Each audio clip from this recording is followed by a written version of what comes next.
We are. Well, we're going to do it second. We're going to put the agenda. Cam might.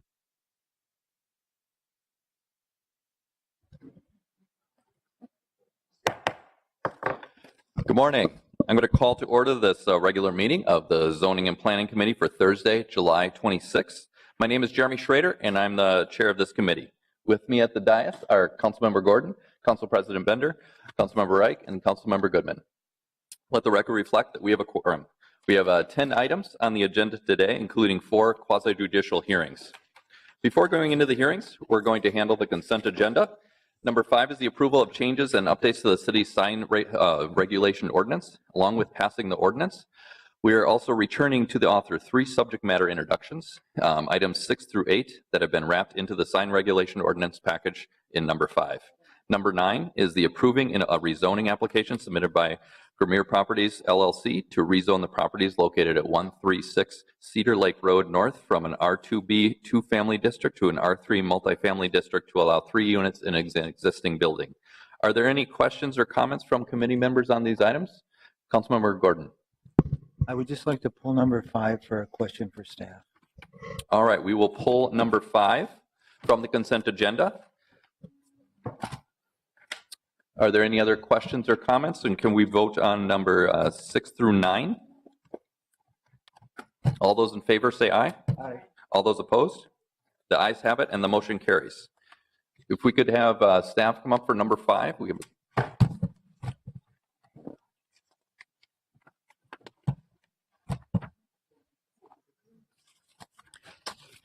Certainly. Thank you. If you can state your name for the record. Certainly. Brad Ellis, manager of planning, or manager of zoning administration and enforcement. So I'm not sure how much of a presentation, if we want to discuss everything or just narrowly go. I would be, if you're fine going right to the question, let's do that. Yeah, it's kind of a specific question. I know we've been working on this for a couple of years and looking at it, and there's lots of things we're trying to cover in here, but there was one specific thing at the beginning of this that people came to me concerned about, which is kind of general rental signs that get put up on residential buildings, especially around the university area, bolted onto the buildings, and they're advertising the company, and say if you, I think they're advertising rent, not necessarily at that building. So they look like and feel like permanent signs, and they stay up for a long time, and they're fairly large. My hope is that we've got some tools in this ordinance that will address those issues, and I just want to hear about how we think we might. What I'd like to see is any sign that's affixed to a building like that that will be up there for the long term to be the same size required of a home-based business, which would be a lot smaller than we're seeing. Do you think this will do it, and if so, how?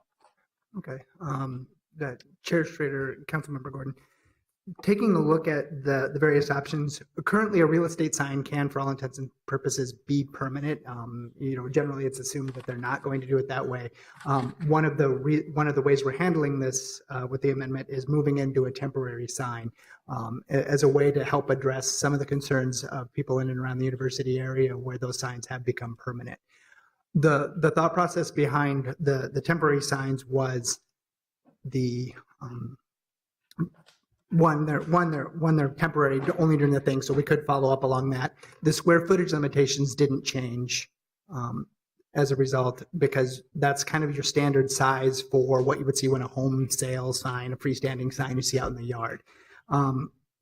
We didn't specifically address we did leave it in that you could affix it to the wall and then it would become an enforcement issue. That is kind of problematic in the sense, as you note, that they could, potentially we would call, follow up, they would claim that, no, we do have something available within that building, and that could become an enforcement issue.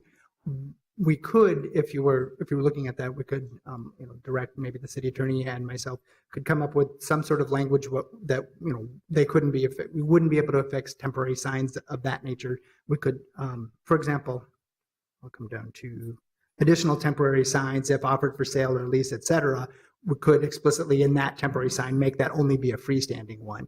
The only fear then would be, instead of seeing a whole series of building signs maybe attached to walls, you might start seeing a lot more freestanding signs that are kind of semi-permanently there, even though they're intended to be temporary. And I certainly understand, their concerns on it and how that feels in the neighborhood. And we're doing the best that we can now that we're no longer allowed to have a quote unquote real estate sign type, since we can't regulate the content in any capacity of the signage. So I understand that and I appreciate that. I think that I will still have some interest between now and the council meeting to see if we can come up with something. I know it's going to take some creativity and thought, but I certainly don't want to take up any more time today at this committee because I know we have a lot of other business to cover, but this is kind of a heads up, and unless there's more discussion, of course. Councilmember Wright. Thank you. Yeah, I appreciate the inquiry that Councilmember Gordon's getting at, and I understand the complexities and all the time that the legal staff had to put to get us to this part. You know, sometimes a simple request is not so simple after all. And I know Councilmember Gordon's been working on this for some time, and so I eagerly will share in that process where we try to refine this, and I'm open to new ideas. Seeing no further questions, I'd like to take a vote on number 5. All those in favor, say aye. Aye. All those opposed? The ayes have it. I also want to thank staff for all the work that they've done reaching out to individual council members to make this work. Thank you. thank you. We'll move on now to the quasi-judicial hearing portion of our agenda.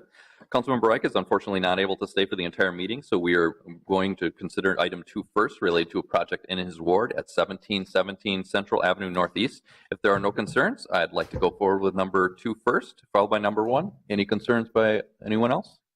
Great.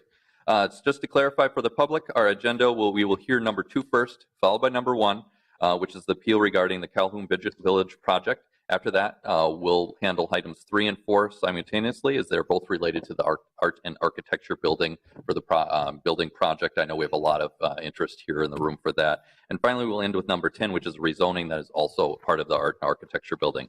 With that, we'll begin with number 2, which is the consideration of appeal submitted by Amanda Temple regarding the City Planning Commission approval of a conditional use permit, a variance, and a site plan review to allow a new 5-story mixed-use building located at 1717 Central Avenue Northeast, and I'll ask for the staff presentation.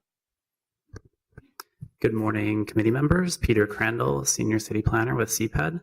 The project before you is located at 1717 Central Avenue Northeast. The site is currently zoned for the C2 district with the pedestrian-oriented overlay district, and is currently occupied by a 1-story commercial building with a daycare use. The proposal is to demolish the existing building and construct a new 5-story mixed-use building with 78 dwelling units and 13,000 square feet of commercial space. The application went before the City Planning Commission on June 25th of this year, and all applications were approved by the Commission with some additional conditions of approval. The applications before you are a conditional use permit to increase the maximum building height from 4 stories, 56 feet to 5 stories, 63 feet. Variance to increase the maximum floor area ratio from 2.38 to 2.48. And then, of course, site plan review. This is a schematic site plan that shows the configuration of the site. The building itself is built up to the property line at Central Avenue Northeast, or close to it. The building includes 1 level of underground structured parking and then some surface parking at the rear of the site. I will say that this project has undergone some modifications through the approvals process in response to some concern from the neighborhood organization, specifically regarding access to the alley. So in the original proposal, the underground resident garage was proposed to be accessed off of the alley and had been moved in the more current proposal to access off of Central Avenue Northeast to reduce the increased traffic impacts on the adjacent alleyway. I know that the applicant is here and can speak to some of that process, and I think has some additional potential modifications to go over. So I'll conclude my presentation there, and I can take any questions. Thank you. Are there any questions for staff? All right, seeing none, we'll have the applicant come up.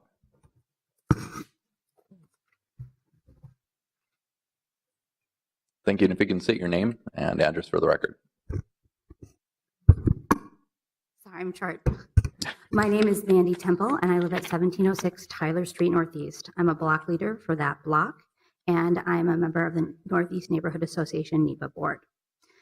Thank you for hearing our appeal today. I submitted this document on behalf of NEPA and Wyndham Park Citizens in Action yesterday, and I'm just going to reference it just for the speed of time here. So Northeast Park Neighborhood Association, NEPA, and Wyndham Park Citizen in Action are opposing the project as currently designed. So basically, NEPA met with the developers, gave our opinions and feedback, and the project is still under dispute. Wyndham Park decided to support the opposition and recommended with us conditions. We've reviewed the restrictive covenants for the property, and we are in support of those. We also support the Central Avenue Small Area Plan that designates the project area in a creative zone known as the Arts Focused Area, and we feel that this project does not reflect that. We also encourage the committee to consider how this mixed-use project can be a gateway building to our neighborhoods in the Art District, how it can create a warm and welcoming exterior, and how it can use public art and green spaces to demonstrate diversity of materials that fit with the plan. This might also include potential setbacks because it's currently being built right up to the sidewalk. With the conditions, we would like the Zoning and Planning Committee to look at the report by CPED staff from June 25th, if this is allowed to move forward. So take all of those conditions and add a few. So one is our continued request for a traffic study to determine how to best mitigate the queuing and traffic on adjacent streets, garages, and the adjacent alley. There's a lot of traffic that's already backed up there now, and the project hasn't taken into account the bike ped path, and that this is a high frequency corridor. And we think that it's important to look at that and address that because we've had an experience in our neighborhood where a traffic study wasn't done for Yinghua, and then we had to go back and do that and think creative outside the box. And it really meant having neighbors come together to find a solution. And that's why we're here, to ask for you to help us come together to find a solution for this project. The second condition is to replace the existing privacy wall to mitigate the sound, light, trash, and runoff from the project. Other projects that are mixed use or commercial have not been allowed to use alleys that have been built along Central. They've had to have walls. We currently have a wall that provides some protection and privacy for the kids at the daycare now and all the kids that are on our block. So we ask that you renew and make sure that that's restored as a condition. The examples that we have are that the current location of the Mill Northeast has a privacy wall. That's where Porky's was initially in with a drive-through, and they were not allowed to use the alley and had to have a privacy wall for that sound. And then we look at the co-op, the East Side Food Co-op that wasn't allowed to use the alley either. And they have some green spaces and curbs to sort of protect some of those boundaries for noise and sound as well. We also wanted to talk about restoring the bus shelter would be next to the property. That bus shelter was temporarily removed for some construction. The current CPED plan talks about making sure that there is electrical that's maintained there, that there's an intent to move it back. But when we spoke to the developer, they weren't interested in putting that bus shelter back. And we feel like that is a high frequency bus line for the 10. It supports the senior high rise, a lot of people in the community, and we want that shelter to be part of the conditions, that it provides enough space for queuing for the bus and a safe space that does not impact the accessible path of travel of the sidewalk. So that may involve the setback. There are a few other items that are listed for conditions that relate to some green space and public art, but we also want to talk about the delivery trucks for the commercial space. And our neighbors on Polk, they have some delivery trucks and had some experience with this. And we wanted to see that the delivery trucks be prohibited from using the alley or parking on the adjacent streets, and that the developer should be charged with paying for the signage to reflect that path of travel, and that the restricted hours of operation and no idling should be in place as part of a condition so that neighbors can sleep. We have a lot of neighbors who couldn't be here today despite signing the petition in opposition to this. It's because they work. They are sleeping because they work split shifts and swing shifts. They are taking care of kids. We have special needs families, adults and children on the block, and we even have an in-home daycare. So there's a lot of things going on the block that we want to represent today with the short period of time. And that's why we wanted to write the conditions and hope that you'll be a partner with us to help make the project the best it can be. So while we oppose the commercial traffic routed through this unique L-shaped alley adjacent to the property, we understand if you do move forward with that approach, that you have a few additional conditions. One is a feasibility of the study by a city engineer to determine if the commercial traffic will encroach on residential property. Because right now that turn is, you can see the dirt path that's going over our neighbor's yard for just garbage and anything to go through. I do understand that the developer submitted a new plan as of 2:30 yesterday that moved that turnaround in the alley just a little bit further down from where my garage is to basically my neighbor's driveway.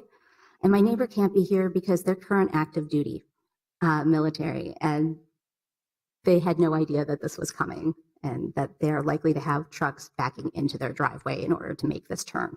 So wanted to reflect that. We also wanted to make sure that bollards to protect structures and access to current residents could be made upon request by the property owner and paid for by the developer. Again, signage routing traffic away from the L-shaped alley to keep traffic off Tyler, where we have so many kids and those with special needs trying to navigate the street. And also the loading dock for the Alamo building. This property abuts against a building that supports the arts, and the Minsky Theater currently uses the loading dock that is only accessible off Tyler Street. They can't even use the alley because it's such a tight turn. So they actually take trucks down our block at a frequency. So we don't want to block their path to use their commercial space. The last thing that we wanted to talk about was rebuilding the alley to support the increased traffic because we don't believe that the weight and amount of traffic can be supported by the current design. It's in pretty rough shape. That's basically what we want to talk about as far as the conditions. But part of the reason why we appealed today is because we couldn't get all of our neighbors, all of our neighborhood associations, all of our businesses the opportunity to have a voice with this developer. So when this planning commission process came up, it was supposed to be on May 21st. And then it got delayed to June 11th. Then it got delayed to June 25th. At no time were the neighborhoods, neighbors, businesses notified of these delays. So we had people coming to the meetings thinking that they were going to have a chance to speak to this and wanted to have their voice heard, and it was not. So as you think about these processes, we want to make sure, and this was mentioned in the appeal, that should there be delays initiated by the developer, that the developer should pay the cost to inform the neighborhood of a delay of a hearing. With that, the last item in our letter is that because this is an ongoing dispute, that the neighborhood associations are recommending the utilization of a conflict resolution provider that's under contract with the city should the project move forward, so that stakeholder groups like property owners, businesses, and the 3 neighborhood associations can meet to discuss proposed changes and ensure that there is going to be access to information that is shared with the neighborhood as the project moves forward. We're not saying oppose this entirely. We want the space to be developed, but we want a partner in that development that's going to fit with the neighborhood and not provide adverse impact to our neighbors. Thank you for your time. Does anyone have any questions? Thank you, and I'll read it if there's any questions. All right, thank you very much. Thank you. Yep. Now that we've heard from the appellant, I'd love to have give the chance for the applicant to respond. Is there a representative here today?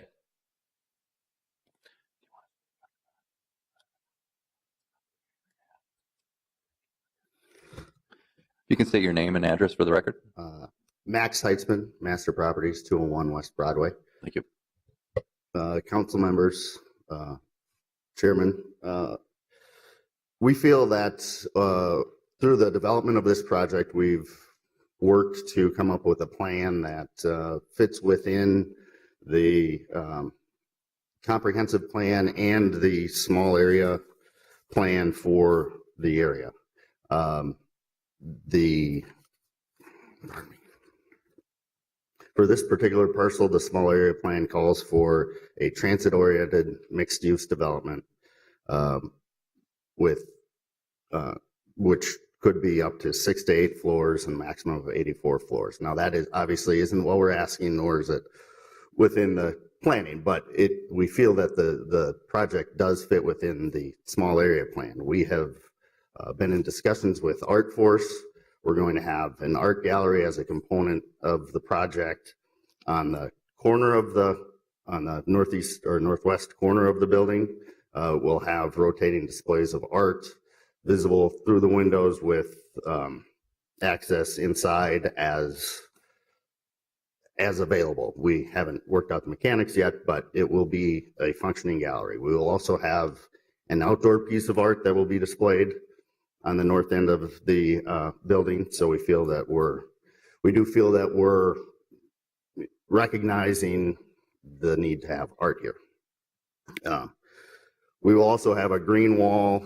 We'll incorporate green walls on the west side of the building. One of the conditions of approval was to break up some of the architecture, or pardon me, on the east side of the building, break up some of the architecture.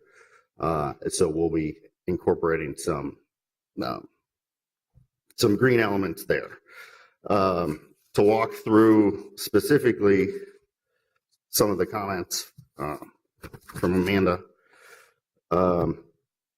We've spoken with Alan Klugman regarding the traffic study, and in conversations with him, in summary, it was stated that the traffic volume wouldn't be an impact to the traffic grid. We're happy to replace the existing privacy wall and do whatever we can to maintain privacy along the alleyway and the east side of the property. The bus shelter, absolutely, that would be replaced. I don't recall the conversations about that, but certainly the bus shelter would be part of this development. I'll put up our revised plan to discuss the traffic impacts in a moment. Let's see, public green space, I've talked about that, and public art. So let's move on to our proposed revised plan.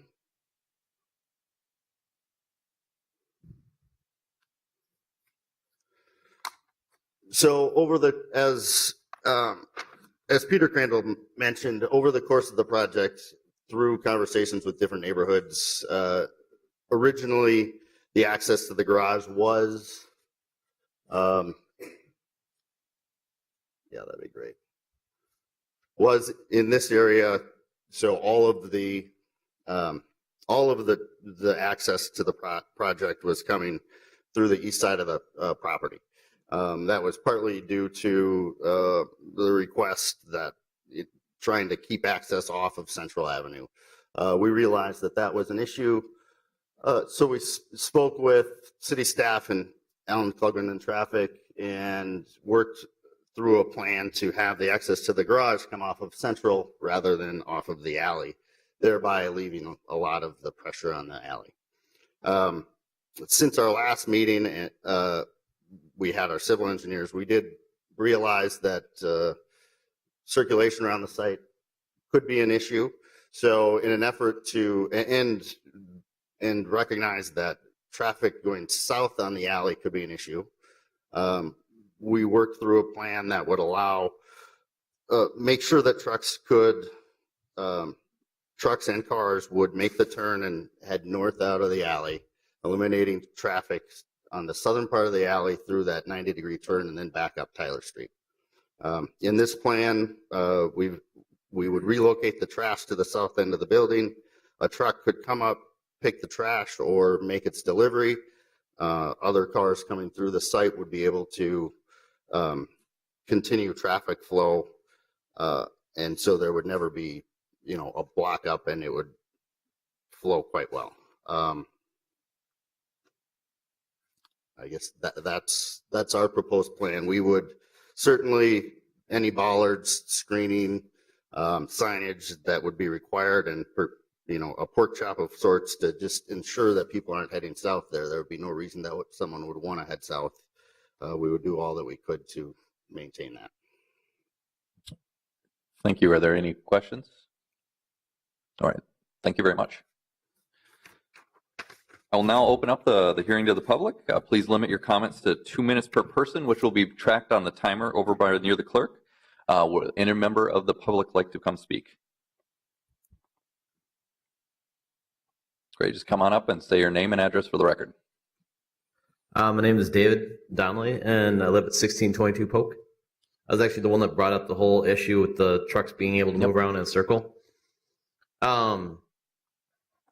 They've modified it a little bit, but you'll notice they took out the kids' park while they did it for the actual daycare. So there's actually no park daycare listed on their new picture for it. They haven't really proposed where they're going to do it. Long story short, I'll make it as quick as I can. I know I got 2 minutes. I don't know if you want to start or not. You got that one by us. So On Polk, we had, when I moved in, we had a moratorium of trucks being able to move from 6 p.m. It was either 6 p.m. to 6 a.m. Our city council person would probably know better than I would for it, but we couldn't have trucks because of the industrial park behind our place, because we're a dead-end alley with an industrial park. Our group would love to see the same exact thing that we had on ours on Tyler, just because that whole area, trucks can move any way they want to move, no matter what. There's not a cop sitting there saying, hey, don't move down that way.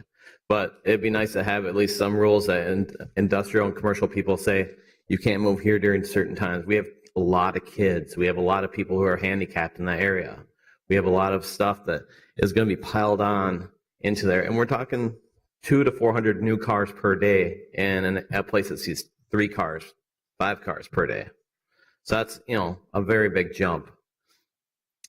Beyond that, we can't fight you with everything that you have. It's going to go through there. But we'd just like to see some smart stuff. A lot of things that we're hearing right now is, this is what we changed. This is what we want to do. We have an idea to do this. We ask that you don't approve it till they actually have a solid idea of what they're doing. Right now, they have nothing that's solid except for the fact they want to build a really huge building on an area that they still can't figure out how the hell they're doing it. So until they actually have a real plan that actually makes sense, even by law, can we just have them not be able to be approved until they have something? They can't even find the park place to put for the kids for the daycare that they say they want to have in there, or the token, piece of art that they don't even have a place for, or the bus stop that they don't have a place for, or the dog run that they had last time that's probably gone by now, or the fact that they now have a party place on there that wasn't there for the last 3 times that they put it in. So thank you very much. thank you. Yep. Is anyone else interested in speaking?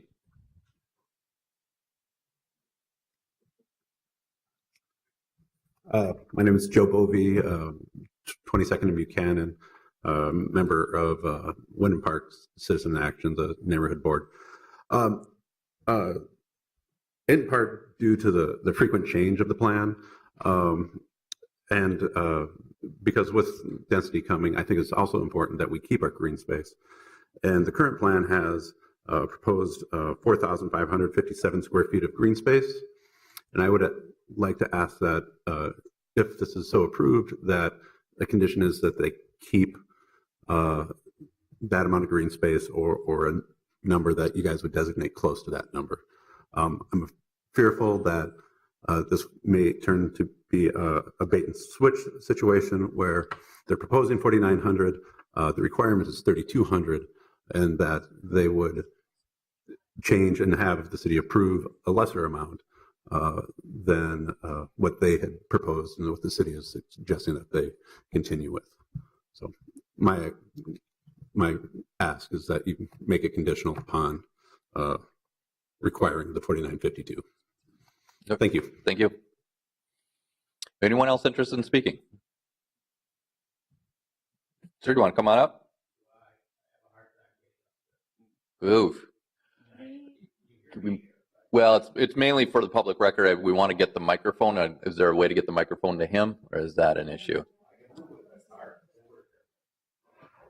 We'll try and accommodate you.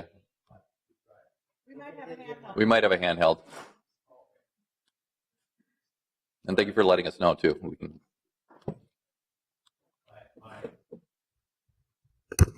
This could be turned out like this. We got a handheld, but yeah, thanks.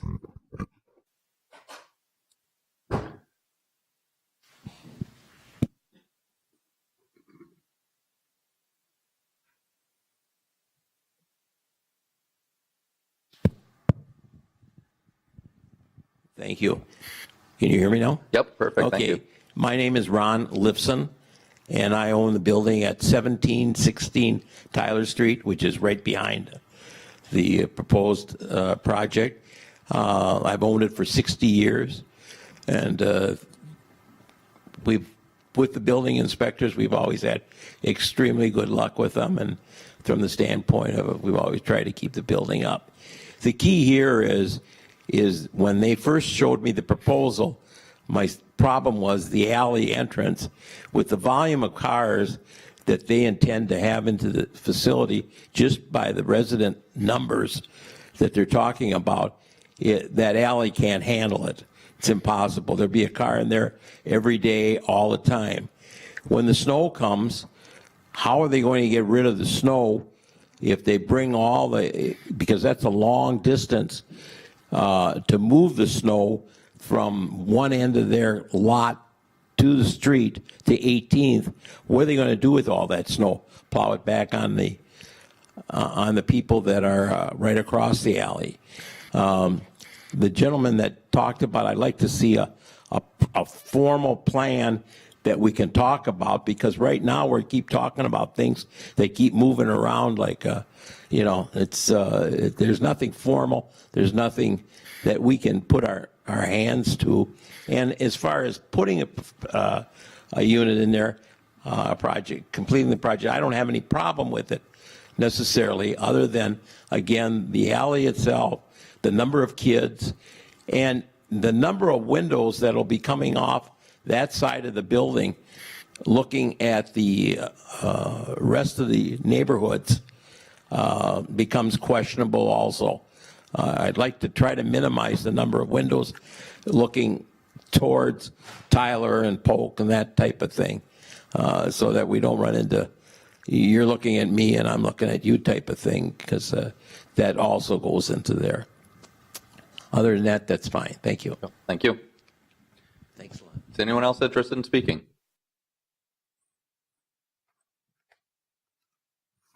Hello, Mark Temple, 1706 Tyler Street Northeast. I'm also on the board of Northeast Park Neighborhood Association. So I wanted to just speak specifically to the 2 points. First point is the need for a traffic study.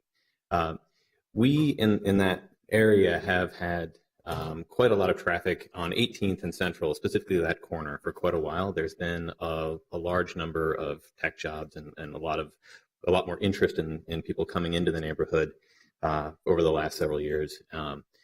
18th has been under construction for, I think, a year and a half now. And so that's kind of skewed the traffic numbers a little bit. What we've noticed is that when it has been opened to the public, oftentimes traffic will back up at Central Avenue down to Polk and sometimes further in the mornings. So for me, my personal experience is when I leave the alley that we're talking about, heading northbound, if I want to head to Central Avenue, I actually have to go east and then go around the block just to get to Central Avenue, because there's such a massive traffic coming that way. And we're talking about adding more traffic to that. The traffic at a daycare tends to be pretty heavy during peak drop-off and pickup times. So that, I think, will also exacerbate the situation. We really like the fact that there's a daycare there. I think it's something absolutely necessary for our neighborhood, and we want to keep that business there no matter what. That's an important feature for our neighborhood. But what we want to do is find some way to interface these changes with the existing neighborhood so that we mitigate some of these problems. I think a traffic study is very important to that.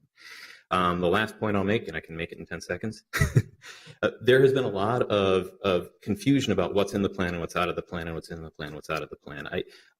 I think it's incredibly important that this body enforce formal conditions on approval in order to ensure that the things that have that have been promised are delivered. Thank you. Anyone else interested in speaking? Is there anyone else interested in speaking on this?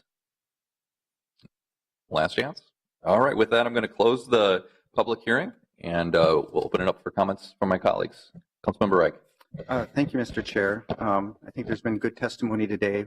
What we have before us is not an uncommon dynamic as the city grows, and particularly Central Avenue, a transit-oriented corridor. This is not a new dynamic where larger buildings have been built over the last decade or so and will continue to be built in our designated high-frequency transit corridors. However, you do have an interface point with the residences, and that's, again, it's not a pro-development or anti-development, it's just trying to make it right as on the edge of these two interfaces.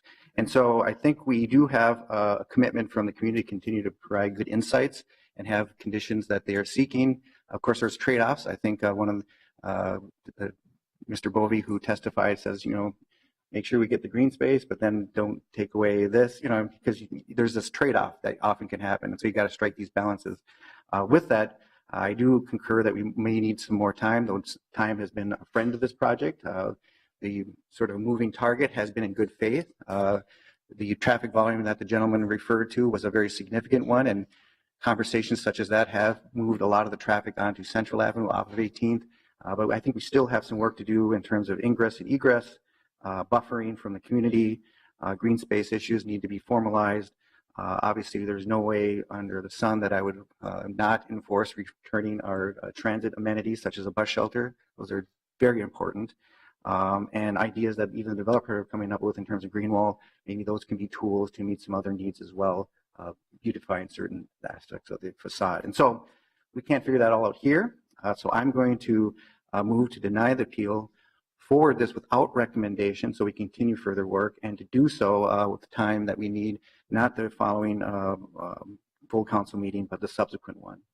And I think that would be great, and I would direct staff to do findings of fact in regards to the denial of appeal, and continue the project staff to work with the developer and incorporating to the extent feasible and balancing all the different needs with the conditions.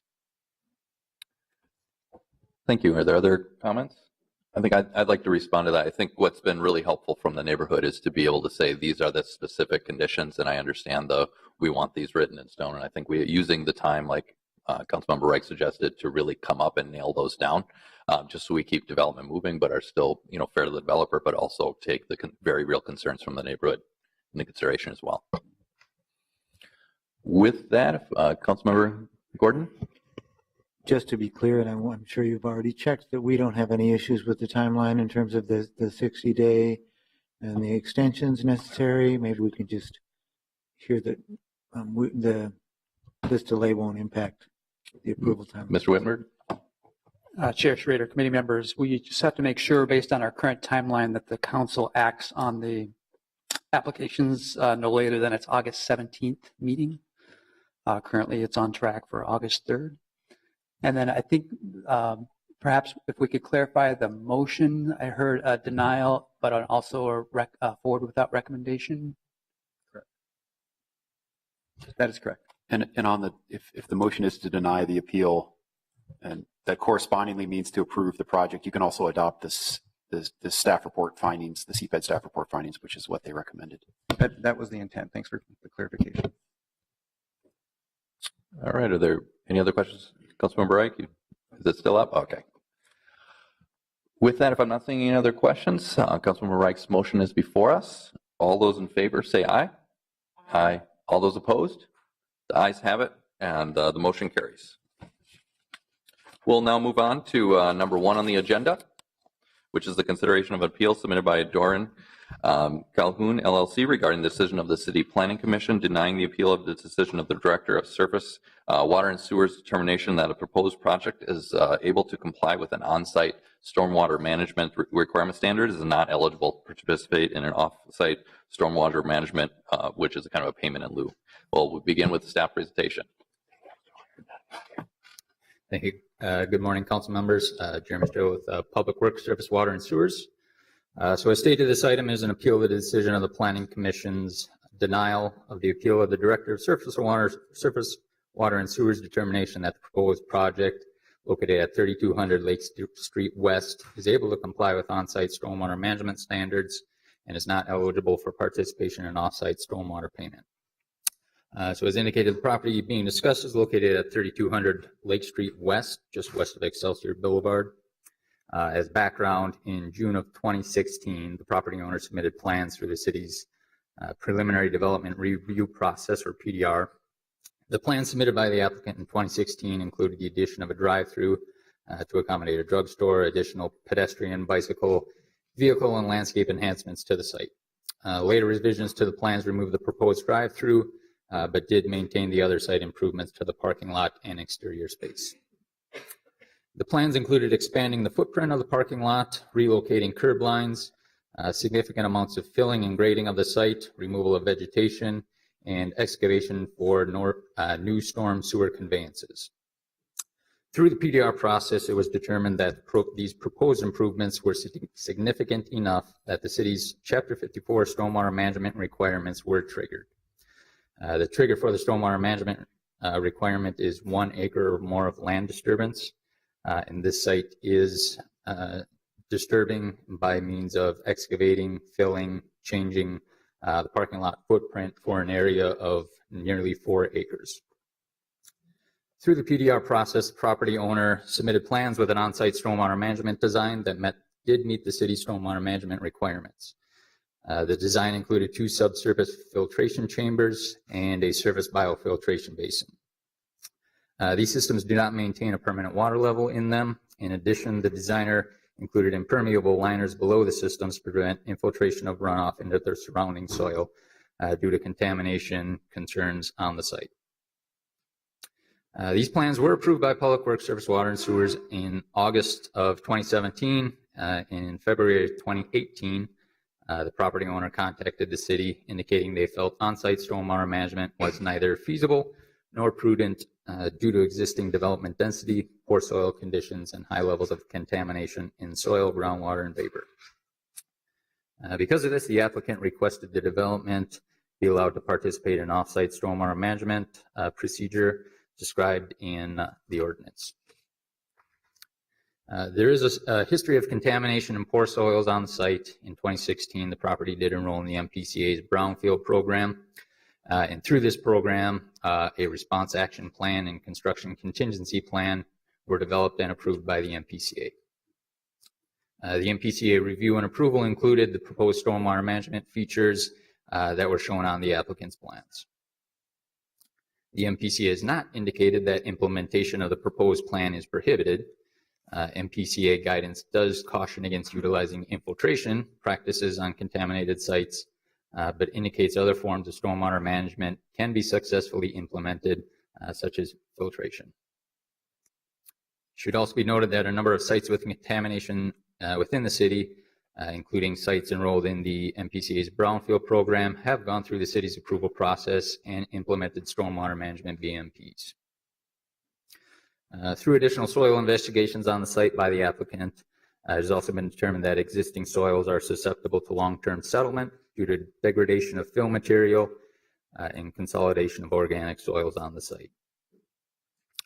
However, there are methods for preventing and/or monitoring settlement to mitigate this risk that may be associated with the on-site stormwater management BMPs. This could include structural support of any BMPs or enhanced monitoring and inspection of the systems through time. Therefore, in response to the applicant that the site be allowed to make payment in lieu for the stormwater management requirements, Public Works, Surface Water and Sewers has determined that the site is capable of providing on-site treatment and is therefore not eligible for payment in lieu. In addition, with follow-up conversations with Minnehaha Creek Watershed District, which the site is located within, they did not express concerns and were supportive of installation of the BMPs. So in summary, to recap, this item is the appeal of the Planning Commission decision on June 25th, where they voted 7-0 in favor of denying the appeal of the Director of Surface Water and Sewers determination that the proposed project is able to comply with on-site stormwater management and is therefore not eligible for off-site payment in lieu. And with that, I will end my presentation and stand for any questions. Sorry, are there any questions for staff? I do have one. One of the points I thought was, you mentioned that there's similar sites that have been able to have water management. One of the points the appellants brought up that they are the former landfill and that they kind of have unique circumstances. Could you address that point, please? Yeah, and I did have some follow-up conversations with the applicant's environmental consultant and both the MPCA in terms of how an actual landfill or something that would be actually registered as an unpermitted dump would be treated in situations like this. Both the MPCA and Wank, the applicant's environmental consultant, were not clear if there was ever, in fact, a determination that this site is would be considered an unpermitted dump. But even if it was, they had both indicated that whether or not it was or not, the process that they're going through right now through the Brownfield program would not change. Could you elaborate on why it wouldn't change? It seems like those are very different. Essentially, the requirements through the Brownfield program, no matter if it's just contaminated material, poor material being brought into the site, it ultimately ends up that it's contamination on the site, whether it was just brought in as fill or if it was purposely brought in as a landfill where garbage was taken, you end up with the same result, and therefore they end up being the same process going forward once it's in the ground. All right, thank you. Councilmember Goodman? Thank you, Mr. Chair. If this property was redeveloped to, a 6-story building with 500 units or something like that, would they be required to clean up the site at that point? They would not be required to clean up and remove all of the contaminated material, I don't believe. Through the Brownfield program, there is a process, which is what this site is going through, whether it, we do consider this a redevelopment of a 4-acre parking lot, but there is a process where you can leave the contamination in place as long as you manage it properly. Mr. Chair, may I ask another question? Yes, of course. But if the site were to be redeveloped, the market forces would demand some sort of underground parking. So at that point, they probably would have to dig up everything with at least 40 feet or so. Would that, how would you view that? If they were to install subsurface aspect to the building, it depends on how deep they would be going with that. I think the contamination on the site is up to 30 feet. So potentially they could have, a one level of underground parking that would extend 10 feet down. If they're not excavating into that underlying soil, they would not be required to remove it. Again, as long as they manage it appropriately. Mr. Chair, would we require them to cap the site and not build any underground parking as a result of the pollution? The city would not. Thanks. Okay, thank you. If there aren't any more questions for staff, well, we'll move on. Before I open the hearing, I'll give the appellant the opportunity to speak to the committee.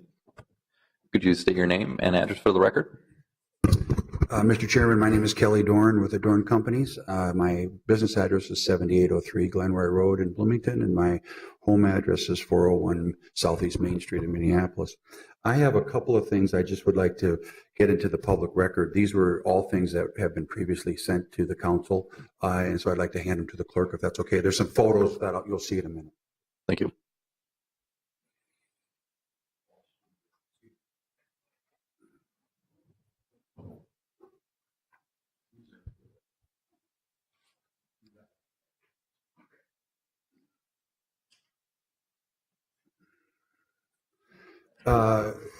The history of this property was years and years ago, it was a wetland, what we would call a wetland today, what they probably called a swamp. It was filled as a landfill and then was used as a rail yard and a lumber yard. And in 1988, the existing shopping center was built in the property. And that shopping center was built in such a way that the buildings and the sidewalks immediately adjacent to the property, to the buildings, are on piles. And those piles extend down to competent soils and toward to bedrock. Those, the parking lot was not built on piles, and therefore over the years, the parking lots has settled.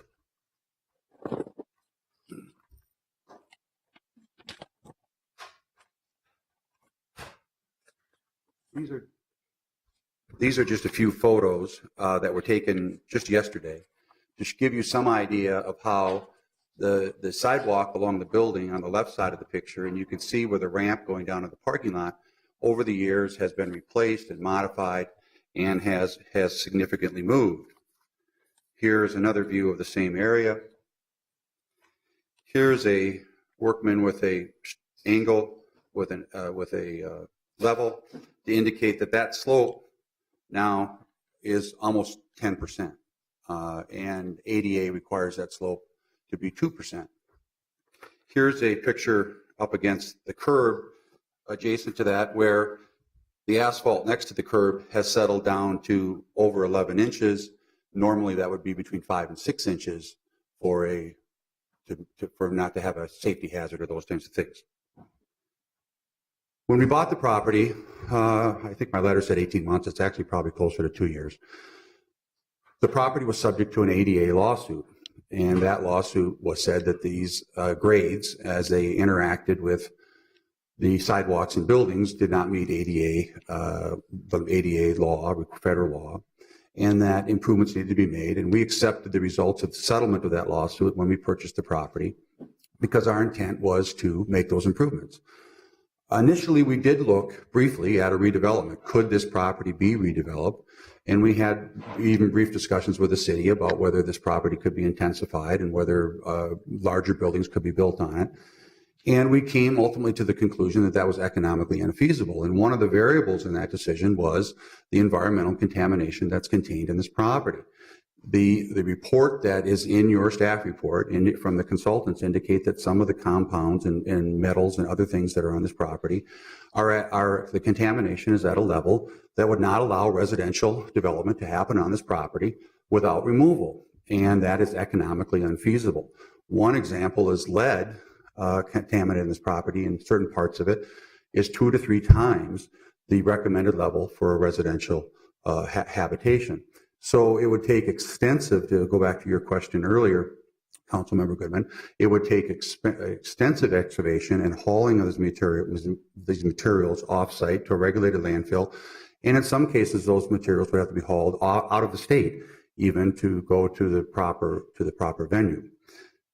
So we decided to move forward with the renovation of the parking lot. So there's really 2 issues that we would like to address today. One is, did staff apply the language of Chapter 54 correctly? And if you believe they did, then should this property qualify because of its unique circumstances for a payment in lieu of this underground stormwater treatment facility? The first issue on Chapter 54, the language is, in my mind, pretty clear that was when that was put in place in 1999, that was for significant development and or redevelopment. We're not adding 1 square foot to this building. We're not taking away 1 square foot of this building. We are simply redoing the parking lots to comply with the requirements of an ADA lawsuit. And in some cases, this parking lot has sank 24 inches. So it does take some material to come in. We don't call that fill. We call that different material to rebuild the parking lot. And because of that, some of the landscaping areas will need to be rebuilt because we're changing that grade. But we're not redeveloping the property. The use of the property is the same. The tenants that occupy the property are the same. The basic configuration of the parking lot is the same. So is it a redevelopment? Because it's certainly not significant new development. So that's really the purpose, under the purpose section of Chapter 54, a determination that you have to make. That's really the binding language, in our opinion, is that purpose language in Chapter 54, because all of Chapter 54 applies. And if you look in the memo I sent you, it's on page, if you have it with you, it's on page, the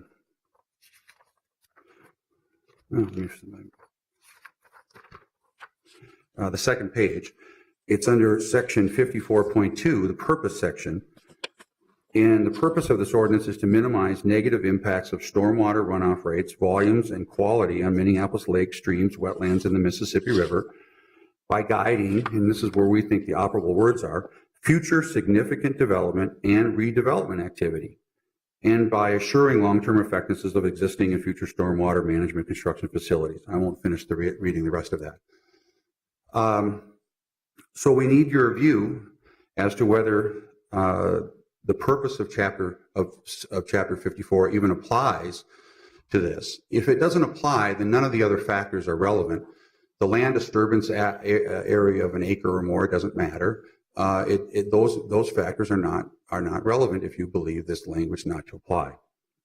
If you do believe it to apply, in the language of Chapter 54 under the land disturbance activity, and that exact language is on page 3 of this memo, it has to do with clearing and grubbing and those types of things. And then further on, there's language in Chapter 54 that calls for off-site mitigation when due to development density, topographic features, or soil or vegetation conditions. The responsible party may apply for approval of full or partial participation in existing regional stormwater facilities within the drainage area of the same receiving water body, or regional storm facilities within the drainage area of the same receiving body that are substantially certain to be developed, or if none exist, other stormwater mitigation programs in the city of Minneapolis. That could be anywhere in the city of Minneapolis. So we think there are unique circumstances. We have provided evidence to the city staff. We have provided expert testimony and expert letters and from consultants that are top shelf consultants. I have Eric Miller from Sambatech, civil engineering firm, Ray Huber from Braun Intertech here today, and Adam Zobel from Wink and Associates, all who have represented to the city, some of whom have been involved in these other sites that the city has mentioned, that this site is not appropriate for this type of facility to be constructed on. And why is it not appropriate, and why is the site different? The other examples that the city staff has provided are contaminated examples. There's no doubt about that. But in most cases, the contaminations was originated by the use on the property or by urban fill, demolition of the existing buildings or other things that were left in place in the soils. It's not a landfill. It does not have the same level of contamination, and it certainly doesn't have up to 30 and 40 feet of organic material underneath it that is compressing and settling and will continue to do so over time. So the risk of installing this underground facility is that it will move and it will crack and it will break, and water, all of this water, 4 acres of water, as the staff has indicated, is going to go through this system. And if it ruptures, all of that water will, for a period of time, enter into the soil. And it will mobilize, highly likely, it will mobilize these contaminants. And they will move further. And they will move further into the groundwater. The MPCA, I'm experienced with this area because I built a shopping center across the street years ago. The MPCA would prefer that we put an asphalt cap over this whole area. They would like not to have any landscaping. They would like these soils to be left in place and to not be disturbed. If you were to put this facility on piles, those piles would go down through this contamination into the groundwater and down through the organic soils to get to competent soils and to bedrock. That's basically putting a straw in a drink for these materials to move down through. If there's a problem or a rupture of this facility. Even if there is a rupture to this facility, it would require a response action plan to be put together and approved before we could actually go in and excavate to figure out what the problem is. That would have to be approved by the MPCA in order for us to do that, because we're prohibited from excavating into these soils without their consent and permission. So we're trying to do the right thing here. We're trying to renovate a shopping center to make it compliant with the ADA. We've gone beyond that by creating a raised bike trail at the cost in excess of $200,000 to feed bicycles from the Greenway down to Lake Street. We are renovating the shopping center, adding tenants to it. We put Alina Clinic has now taken the entire second floor of this building that's sat fallow and empty for years. And but yet we're being asked to violate our agreements with the MPCA, put ourselves at risk, create potential contamination to the area. And I think what's really sad about this is the disinformation that's being provided. If I was a neighbor in this area, I wouldn't be writing letters opposing this. We're not changing anything that hasn't gone on there for 30 years. The city is the one that's proposing a change that could have a material impact on their property and their own health by the introduction of these contaminants into the groundwater. So we ask, if you do not agree that 54, if you agree that 54 does apply, then we ask for your consideration to allow us to make payment in lieu of, and so that that money can be used for stormwater projects elsewhere in the area or in the city of Minneapolis, rather than involve and create a real potential risk of introducing these additional contaminants in the area. I'm here for your questions. Our consultants are here for your questions. We don't agree with everything the staff said, obviously, and so we'll let you ask questions from here on. Great. Councilmember Goodman. Mr. Dorn, can you put up the map of the shopping center and the parking lot? I didn't have that. I think Oh, that was it might be staff. Staff.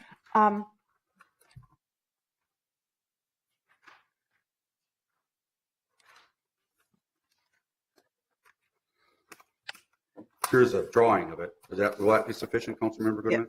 Yes, thank you. I'm interested in whether or not you're willing to put a green roof on the entire building as a potential stormwater BMP in lieu of paying a $50,000 fee.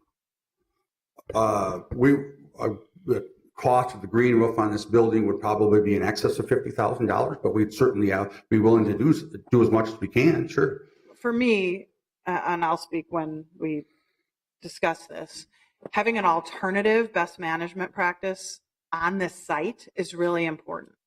I don't like the idea of paying into a fee that gets spent somewhere else in the city. If the issue is stormwater from the site, then we need to manage the stormwater the best we can on the site.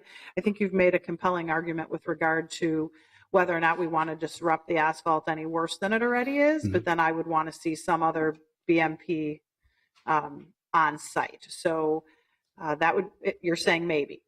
Well, no, let me let me react after having a moment to pause and think about it. Under most normal circumstances, we would not be here opposing this.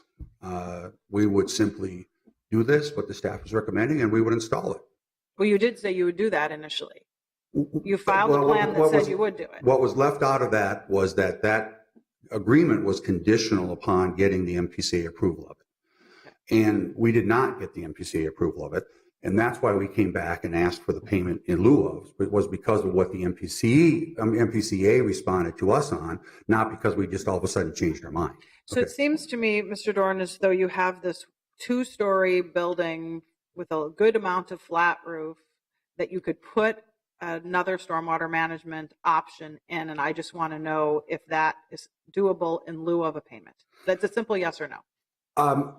Please, just a yes or no. Well, I can't say that though, because I don't know if it structurally works. Okay, I don't know. A 2-inch or 4-inch tray if it's system doable, we'd be work. willing. If it's doable, we'd be willing to do it. Yes.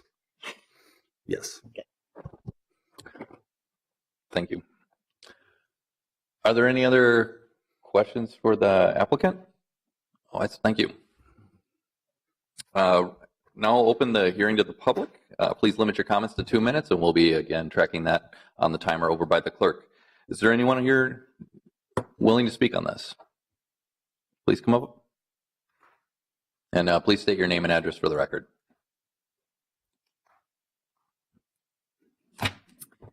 My name is Maria Henley. I live at 3151 Dean Court. I am Mr. Duran's next door neighbor. We are only separated by the bike path.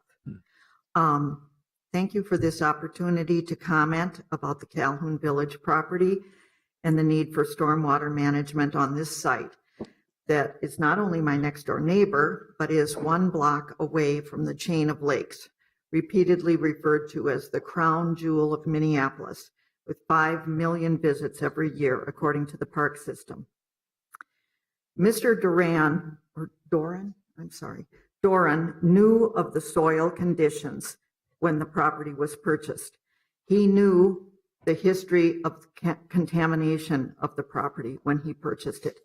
He knew there was an ongoing ADA lawsuit when he purchased the property.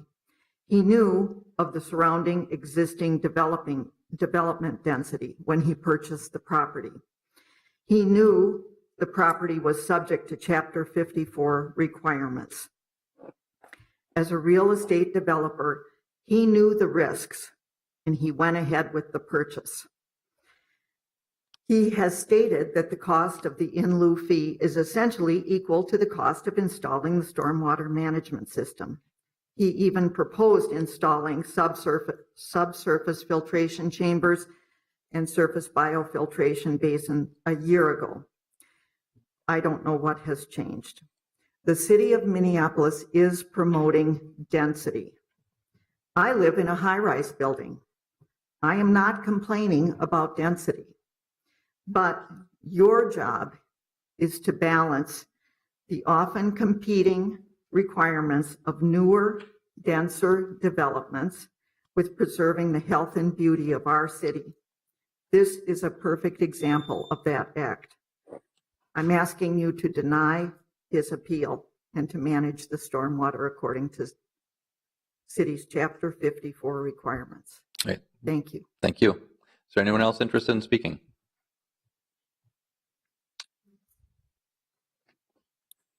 Good morning. My name is Dudley Z. I live in 3145 Dean Court. Thank you for hearing my comments.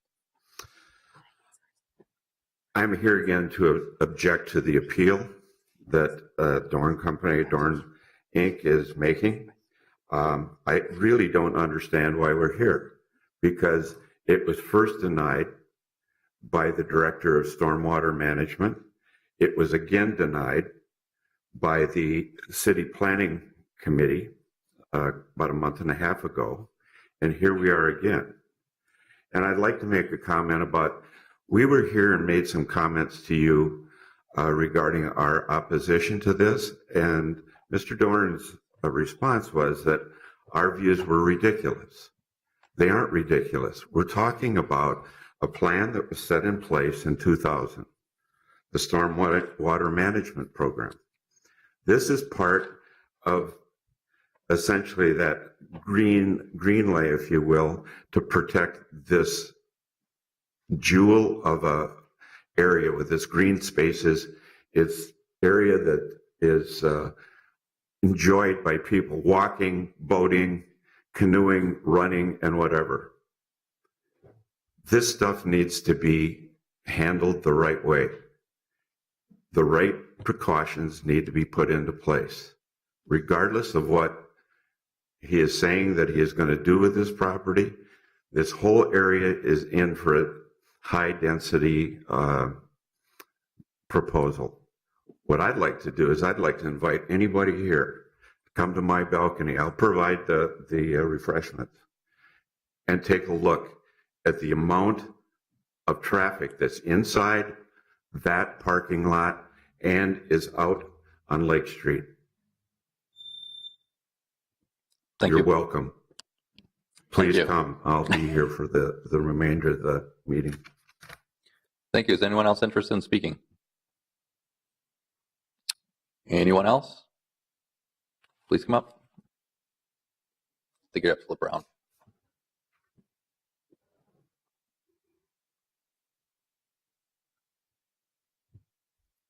Hi, my name is Madeline Henry, and I live at 3141 Dean Court. I would just like to add one thing in my concern about this appeal.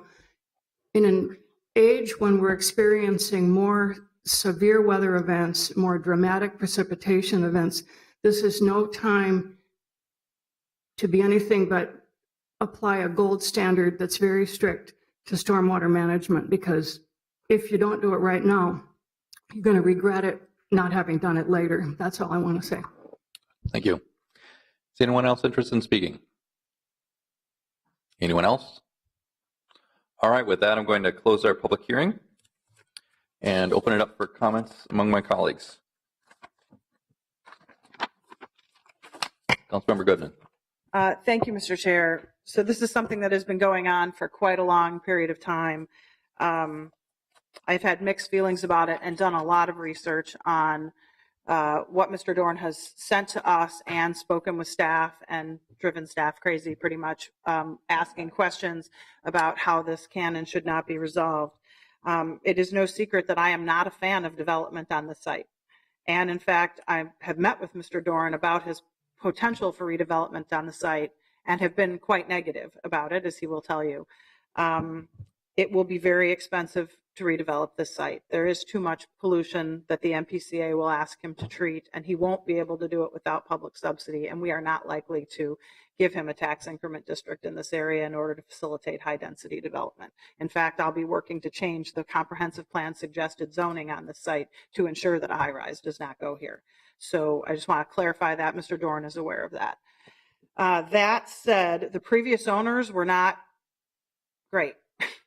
They were not easy to work with. They didn't do anything to deal with the ADA issues. They did nothing to deal with they did nothing to work on the stormwater management issues. They allowed the property to deteriorate, and Mr. Dorn purchasing this property actually was a positive, I believe. I eat at First Walk a lot. Those of you who eat there a lot know that you have to step up a very narrow step in order to get to a much heavier step. I'm getting older. It's hard to do. And that in and of itself shows the ADA problem of the lot sinking and the sidewalk rising. And I, for one, think it's a good thing that he's changing that. I don't believe the MPCA will give them permission easily to be able to put the stormwater management underground. And therefore, I don't believe our code does apply. So I am going to move to grant the appeal and to ask Mr. Dorn, as part of the appeal, to deal with the stormwater management in a different way. If it can't be dealt with underground, then it can be dealt with on the roof of your building. And so in lieu of paying a fee that would do nothing to improve stormwater quality in this immediate area, so close to the lake, I would ask that the remedy be that he install a green roof on this building to capture stormwater management as alternative compliance to the payment in lieu of, as well as to doing nothing. I think this is a fair compromise because it does deal with the stormwater management issue appropriately, but in a different way. But I don't believe this is a redevelopment. And that is what triggers the section that is needed to be triggered. I don't think many people would call me a tool of developers. This one in particular is not my closest friend, but I think he's right. And so unfortunately for the neighbors who are unhappy about it, I'd urge you to consider that there are different ways to abide by our code. This is going to be a way to abide by our code and do something correctly as it pertains to stormwater management while not disrupting the pollution that's underneath. I was on the city council when Mr. Dorn did the Whole Foods, which is a very popular attraction in the neighborhood, as is this shopping center. Rustica is probably one of the most utilized businesses in the 5 neighborhood area. People come to this site and unfortunately they're not biking. Mr. Dorn has put in a bike path connection to the Midtown Greenway at the Sidna neighborhood's request at his expense. And so I do think that he is willing to work with the neighbors, and we need to figure out how to work with him as well. I'd also ask staff to draft findings of fact consistent with my comments that this does not meet the standard for a redevelopment site and therefore our ordinance does not apply in this case, but because there is a stormwater management issue, that he would be required to put a green roof on the building, and then ask staff to work with him to effectuate that change in their site plan. Thank you. Council President Bender. Thank you, Mr. Chair. I guess I still have a question for staff, which is our staff talking to the Pollution Control Agency? I'm confused as to why our staff are recommending something that the MPCA denied. Yes, we have been in contact with the MPCA, and to clarify, the MPCA has not denied their plan. They have, in fact, approved their plan with the stormwater management EMPs included. Do we have a communication from MPCA in our packets? I do not. Okay. I mean, I'm supportive of Councilmember Goodman's suggestion. I'm always a little uncomfortable when we're trying to design buildings sort of like on the fly at council meetings. And I know that Councilmember Goodman has been very involved. So maybe she has more detail than I do about the cost of a green building and its viability here. Or maybe our staff have looked at that. I just don't have any information on those kinds of details. So. Sorry, Council Member, we do have a copy of the MPCA's approval of their RAP and construction contingency plan. So if I can find that, read what that says.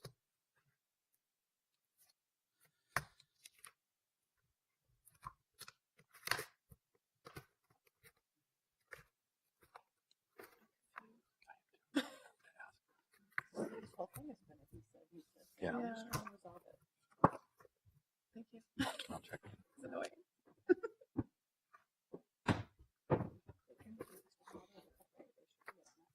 Yeah, I don't know.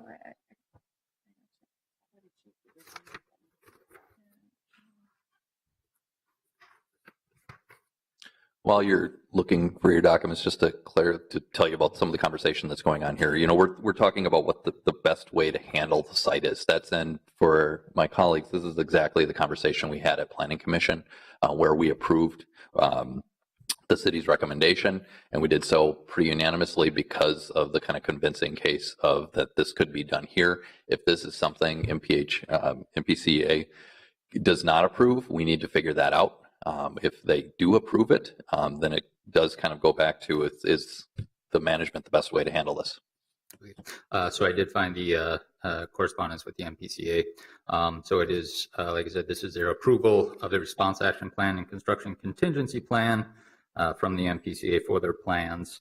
So there's a paragraph in here. It says, if I can read it, the RAP construction contingency proposes redevelopment of the site's parking lot, sidewalks, lighting, landscaping, and stormwater management system. The existing parking lot will be removed and excavated. Soil that is geotechnically suitable and approved by the MPCA for reuse at the site will be utilized to raise the grade of the parking lot. Soil not meeting the criteria will be disposed at MPCA permitted landfill. Then it goes on to actually state that the RAP construction contingency plan is hereby approved subject to 5 conditions.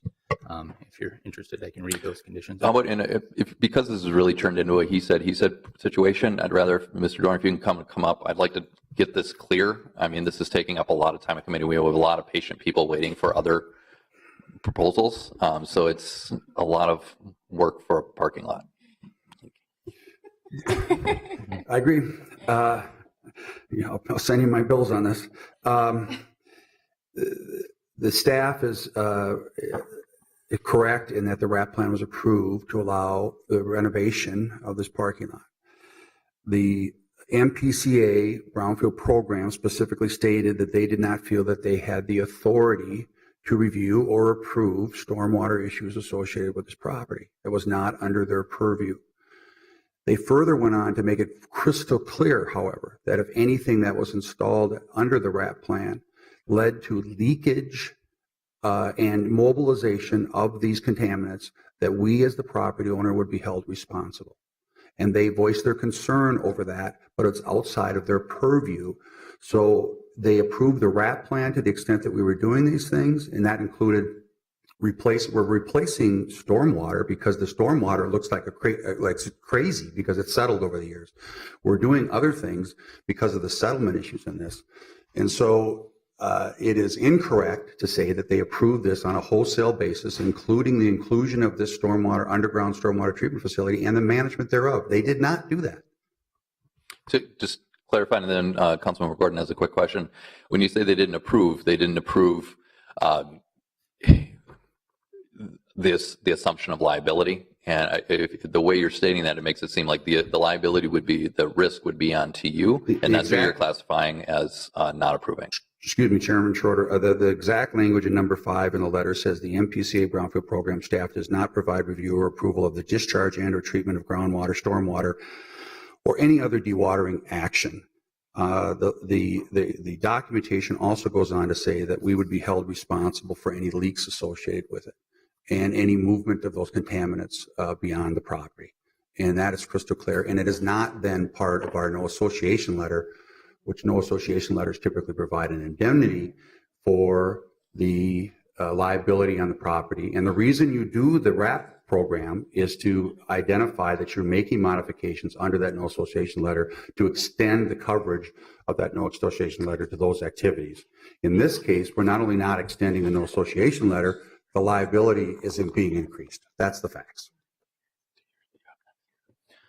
I'm going to call on Council President Bender. Thank you, Mr. Chair. And I know staff is ready to respond to you. At this point, I just want to offer that I would be willing to suggest Councilmember Goodman's motion, as she's been very involved in this, and that will still give us some time before the council meeting to work out all of these details. I'm also happy to stay for more discussion, but that's one solution, and I think Councilmember Goodman was sort of giving us that option as she made her motion, and I would be willing to support the motion at this time and let that happen. Councilmember Gordon. It seems like it must be standard procedure that the developer of the parking lot is liable for any leakage. So I think that's a little bit different than, than saying the MPCA, of course they didn't give grant authority, but they also didn't deny it and say you can't do it and say it's dangerous and say we're expecting there to be leakage. They simply stated probably what is the normal course of action with everybody who does this, says it's the liability of the person who owns the property to handle it. And I appreciate that the developer doesn't want to take on that liability now because it seems like it's too risky and there's too much repairs going on. So I do appreciate and you can correct me if I'm wrong about that statement about it, but I think it's a little bit nuanced about what the PCA said you couldn't do and you can't do. Basically, they said you can go ahead and do whatever you want to do, but of course you're responsible for it because it's your thing, and everybody would expect that anyway. And you're worried about there will be leakage and you're going to be repairing it regularly because of what's under there, or it might cost so much to fix what's under there that it'll be ridiculous and it would be cheaper to do the $50,000. The one thing I'm worried about with the green roof, and I think it's a creative, innovative idea, and it looks like you might manage some stormwater that way. My sense is that if it's something under the parking lot now, you'll probably be able to manage not only all the stormwater that hits the roof of the buildings, but also all the water that's on the parking lot. And it must be, many thousands of gallons depending on the storms, right? So it would be great if we could come up with even some other ways to manage some of that water on the edges, to give up some of the parking and put in some rain gardens that are on the surface, some other plan to manage more of it on the site, because I'm concerned about the thousands of gallons that will still be rolling off into the lakes, even with the green roof. I guess I wanted to raise that point, and we also don't know how much will be managed with a green roof. We're not sure what the depth of it will be. Certainly, I think if it's deeper, it'll handle more water, but there's the potential for some water to be even leaving the green roof in some storm incidents, I would imagine. I'm not the expert, but those are just some concerns I want to raise. That said, I'm not necessarily opposed to the motion either. I can appreciate I think especially the argument about this isn't really a redevelopment so much, but I guess maybe a major rehab of a parking lot might be a redevelopment of a parking lot. So I can understand how that's getting into semantics too. Great. Councilmember Ellison. So in the materials we got, I think initially it was kind of framed as if our staff was in opposition to the state, but in truth, the state didn't have an opinion, and we do. That's the truth of the matter. So I know sitting up here, not being an expert in these issues and then kind of being led to believe that is not something that I appreciate from the materials that we received from Mr. Dorn. And I am willing to support Councilmember Goodman's motion, but I just wanted to clarify maybe from the attorney, if we do sort of grant this appeal, do we still have leverage to make demands about stormwater management from the company? Mr. Chair, Councilmember Ellison. So this is the first time this committee has had this kind of appeal. We've never had this provision invoked before, so we're all on new ground. I'm not terribly familiar with it either. One suggestion might be more of a condition that the appellant applicant work with staff to identify an alternative solution, which may or may not include a green roof option. Something a little less prescriptive, just because if for whatever reason that option is not something staff is comfortable with, we're sort of back to square one. But I'm just trying to think, and I don't know if maybe Public Works staff has any thought on the direction. I don't. Actually, could we get staff input on that quickly? And then we have Councilmember Bender and Councilmember Goodman also speaking. Mr. Chair, can you ask that question one more time? Or Actually, Mr. Nielsen can repeat that. I'll defer to Councilmember Ellison, but it seemed to sort of be if this option doesn't prove feasible, do we have the ability to hold the applicant or the appellant here, the same party, to a certain standard without perhaps having to go back through this or a similar process, I think was the question. So, Mr. Chair, Councilmember Ellison, I would maybe answer that question this way. Today, the project has an approved plan, and the approved plan shows the underground treatment. The project is in construction, and so time is of the essence for us to figure out if the intent is to manage stormwater on this site, what options are available. Not being the owner of that site and not knowing all of the details of that site, I can't necessarily speak to the specifics of how that works and exactly what the water quality treatment that the water body that this drains to would receive. So from a staff perspective, I think we would prefer to be directed to work with the applicant to resolve and look for other opportunities similar to what the city attorney said, options for managing stormwater on the site. All right, thank you. Councilmember Goodman. To be fair, I didn't talk to Mr. Dorn in advance of making this suggestion. In fact, I didn't talk to Mr. Dorn about this issue at all. There was a meeting with staff and Mr. Dorn. They've tried to work it out. So my idea was my idea. This wasn't like some premeditated conversation that was set up in advance. I did exactly what I was asked to do, which was read the materials, show up in committee, hear the testimony, and make a decision. And so we want the process to work without these side deals being negotiated. And that is what I came up with today.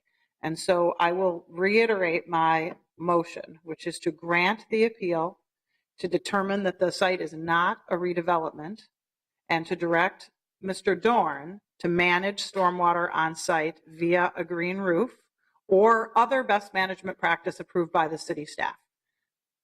Because I will trust, after working with Ms. Cerny for many years, including on the ordinance that set up the stormwater program, which I was the lead author of, I don't believe that they will carry out any animus towards Mr. Dorn or his committee and will work with, or his team, and will work with him to work something out. I very firmly believe that. We might all be on different sides, but I think that we all want the same thing. And so I will reiterate my motion. I would prefer a green roof. I think that would solve a lot of the problem, and I know a lot about stormwater management, but I would leave it up to Ms. Cerny and others to determine what other best management practice would be acceptable that does not involve disrupting underground pollution. That is my key concern.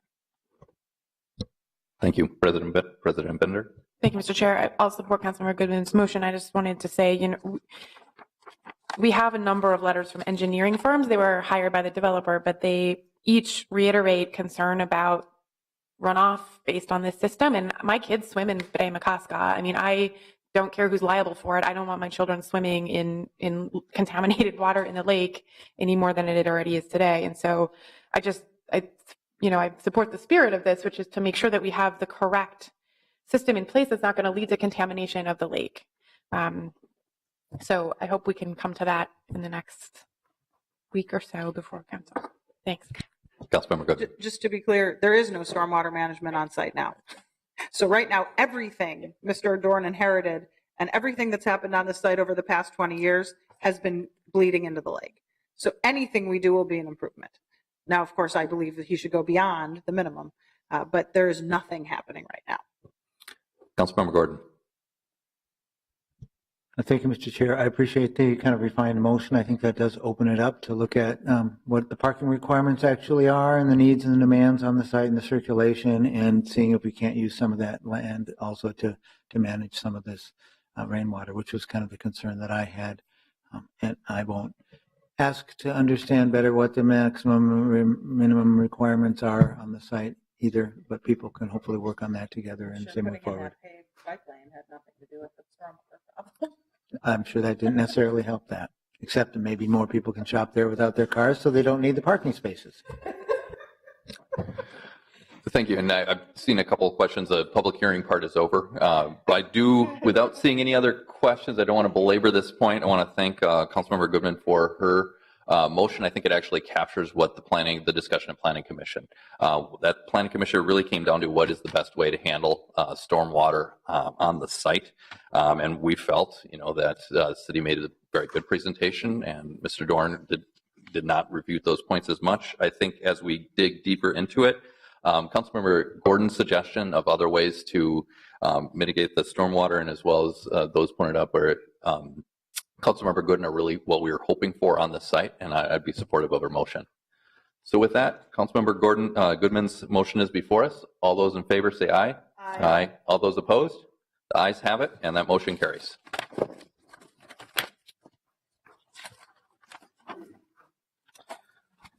Finally, we are going to consider items 3 and 4 on our agenda. These are two separate appeals on the same project, and we're going to handle the items together. These items are both regarding several decisions by the City Planning Commission to allow planned unit development and for a new 14-story mixed-use development located at 3326, 3338, and 3350 University Avenue Southeast. And item number 3 is the appeal submitted by Eric Emil and Gayla Lindette. Apologize for not getting that right. And item 4 is the appeal submitted by Trina Port. Again, we'll be hearing from the staff presentation first.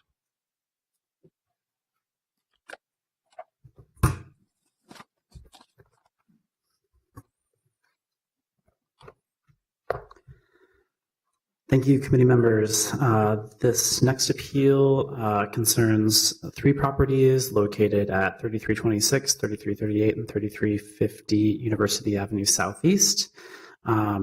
The sites are currently occupied by a warehouse-style building known as an architecture building, and then 2 one-story auto-oriented commercial use buildings. The proposal is to demolish the existing buildings on site and to construct a new 14-story mixed-use building with 208 dwelling units and approximately 34,000 square feet of commercial space. And sorry, just to clarify, the proposal is to retain the existing art and architecture building and then to construct a new mixed-use building while adaptively reusing that part of the existing site. The applicant is seeking several applications, including rezoning the site from the C1 district to the C3A district, and a conditional use permit for a planned unit development. In addition to that, they will need a variance to reduce the minimum rear yard from 31 feet to 10 feet, and I provided a memo of clarification on that because that changed from the time of the publication of the original staff report. And then a site plan review and preliminary and final plat. I'll note that the project is also located within the pedestrian-oriented overlay district and the university area overlay district. So this is an aerial showing the subject site properties in relationship to the neighborhood behind it. You'll note the presence of Tower Hill Park and the Witch's Hat Tower off to the right in this image. The project itself is broken up into several massing modules. So the 14-story element of the project is the tower at the northwest end of the site, visible in a couple of the images here. That is proposed to be an owner-occupied portion of the project, and then the remainder of the residential component would be rental, and that's the lower scale elements that you see kind of descending down to Bedford Avenue. This is a site plan showing how the site is laid out.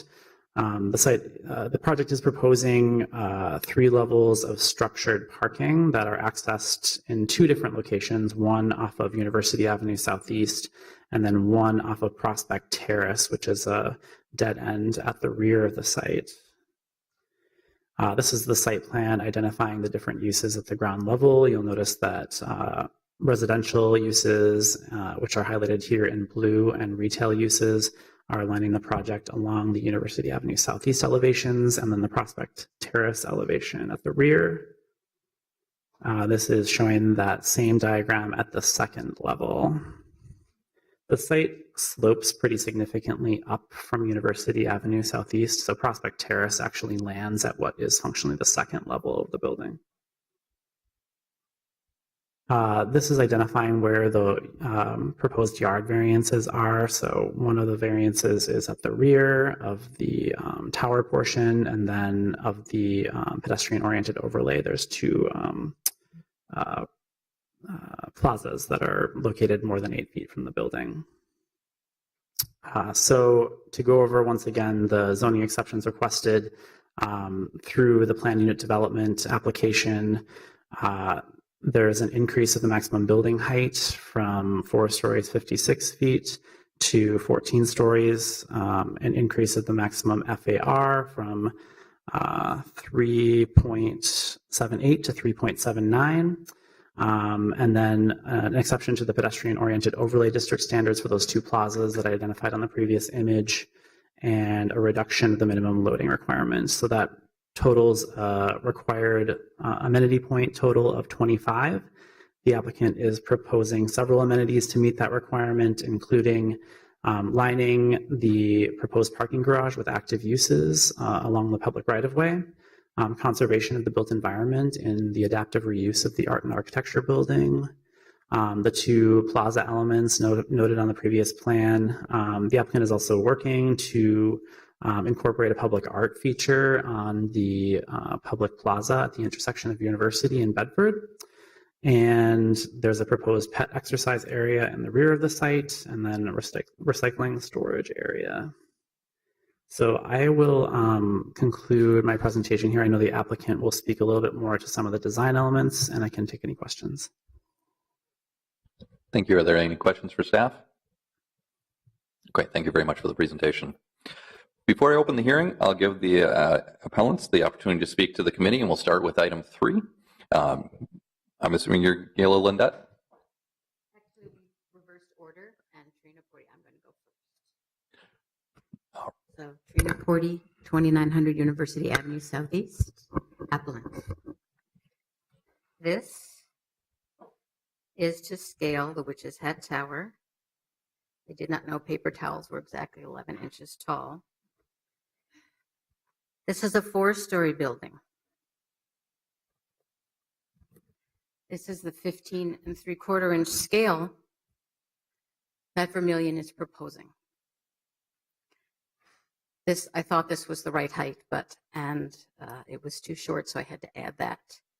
This, if you turn it this way to lessen the view from University Avenue, you will completely block the eastward views of that, of the Witch's Hat Tower.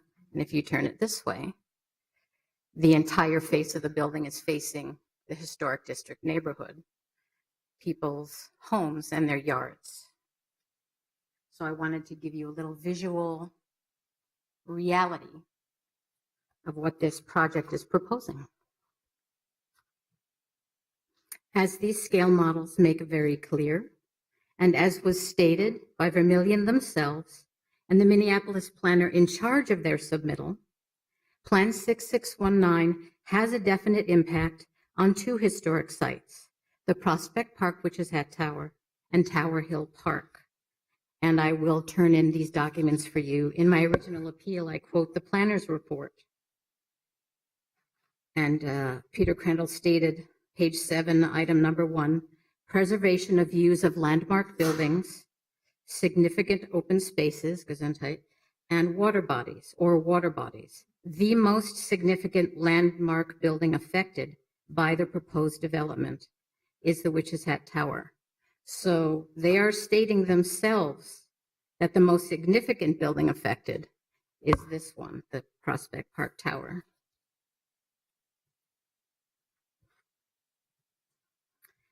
Because the impact is not only measured in contiguity, it is measured in what happens to these assets if such a plan is built. It is obvious that adding 3 buildings, inclusive of hundreds of dwelling units, thousands of square feet of commercial space, and several public access plazas or small parks, will impact these two historic sites. The views to and from, their physical condition, the upkeep of their surrounding infrastructure, access to enjoying and utilizing them will likely be negatively affected by Vermillion's plans that include a building 3.5 times taller than the height variance Vermillion is requesting, which would be 4 stories in actuality, C3A, and 4 2/3 times taller than the site is currently zoned for, which is 2.5 stories, and that will be higher in elevation, even at the lower level, than the Witch's Hat Tower. Exactly this kind of impact is cited by the state's Historic Preservation Office in a recent letter regarding Vermillion's proposed development. And I have a copy of that for you as well. It appears to share a portion of the northern boundary of the residential historic district and is within 200 feet of the eastern edge of the park's boundary. Therefore, we agree that this new development appears to have the potential to affect the character-defining features and historic integrity of both properties. Minneapolis law, which I also have for you, Chapter 599, Heritage Preservation Regulations, also clearly states that the planner in charge of Vermillion's application had a duty to garner HPC review when he agreed in writing with the fact that a historic site will definitely be affected by Plan 6619. And this law also states that the HPC can now accept your request for review based on these 2 appeals. 599.120, Heritage Preservation Commission. B, jurisdiction and authority. The commission shall have the following powers and duties in connection with the administration of this chapter. Point 7, to hear and decide appeals from decisions of the planning director, building official, or other official. 599.110, definitions, building official. The individual designated by the director of the Department of Community Planning and Economic Development to serve as the city's building official pursuant to Minnesota statutes. Definition, integrity. The authenticity of a landmark evidenced by its feeling or association. I just have a quick question. I usually don't like to interrupt during this, but we went over this point in Planning Commission. I just want to turn it over to our city attorney to talk about why, the historic, this did not trigger the kind of historic presentation. May I finish this? Sure, if you'd like. Please? Thank you very much. I appreciate that. Significance, the importance of a landmark because it contains or is associated with distinctive elements of a city or neighborhood identity. 599.140, building official. The building official shall have the power and duty to enforce this chapter. These make it absolutely clear that Plan 6619 should have been referred for HPC review, because as you know, in statutory language, the word shall designates a legal requirement, as opposed to the word may, which would have left it up to discretionary choice. But the statute uses the word shall over and over again in regards to the duties of responsibility for HPC review in matters of historic assets. And you know that HPC review does not tell a developer they can't do something. They determine whether or not there is an impact and determine possible mitigating choices. That's all that HPC review does, and that is what the statute is talking about. So clearly, you have a duty and responsibility to correct this error before it becomes a permanent mistake. Minneapolis law indicating a clear requirement for HPC review was not followed, making the Planning Commission's approval of Plan 6619 negligent and premature. Consider finally that the Prospect Park Witch's Hat Tower was designated first and foremost as an observation tower. Quote, in 1912, the annual report of the Board of Park Board Commissioners acknowledged that an observation tower on top of Tower Hill would be built, which might at the same time serve as a water tower and would offer splendid view over a large part of Minneapolis and St. Paul eastward. In letters to the Minneapolis City Council and the Board of Park Commissioners in 1913, the city engineer Frederick Kaplan outlined his design for a water tower on Tower Hill Park with an open 360-degree observation deck at the top, designed for public use. So as originally designed, the views from the Prospect Park Tower are equally as important as the views toward it. Please correct the serious error that was made regarding Plan 6619 and allow the HPC to do its statutorily instructed job regarding these very important, very beloved historic assets before irreparable damage is done. Thank you. Thank you. Councilmember Goodman. Mr. Chair, I just want to note, unfortunately, I have a major constituent meeting at noon and I'll have to be leaving the meeting, and I do not offer any disrespect for everyone who has stood so long, waited so long, especially since I myself caused part of the delay by dragging out the last public hearing. So I just want to make sure folks know I had a constituent thing that could not be avoided. I appreciate it. I'll add that I appreciate the moving your schedule just to accommodate as much of this meeting as you can. And also, I meant no disrespect trying to cut in. It's just that issue was addressed very much at the Planning Commission. We only have a limited amount of time. I was hoping to give you more time to address other issues, but we'll move on to other applicants and address the heritage issue. One question about Councilmember Goodman. Will her leaving create the fact of there no longer being a quorum? We thought of that and no. Okay. Next, we can hear from the other appellant. Yes, and it's Gayla Lint, like the chocolate. Got it. Thank you. And while Peter gets that set up, I think I can just start in the interest of continuing. Please do. Thank you. So Gayla Lint, I'm at 1 Seymour Avenue Southeast, and I am within 350 feet of the project. And as you know, we have 3 different bases for this appeal. And just so you understand the pacing here, the first one is going to take the most time of the 3, and I will endeavor to be as brief as possible. And then Eric Amel, rhymes with camel, will present the variance information, and I will come back for the 3rd, historic preservation, which should be pretty straightforward.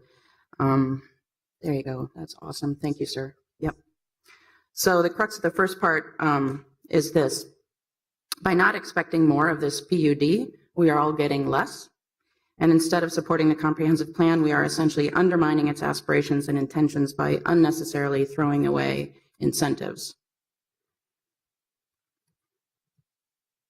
So, time, cost, and quality. Everything here is about trade-offs. You talked about that earlier with some other projects.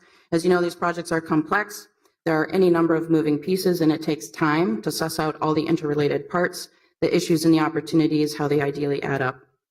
Every decision that we make impacts other decisions, and we know that design excellence and innovation takes time, it takes iteration, it takes critical thinking, and it takes considerable effort.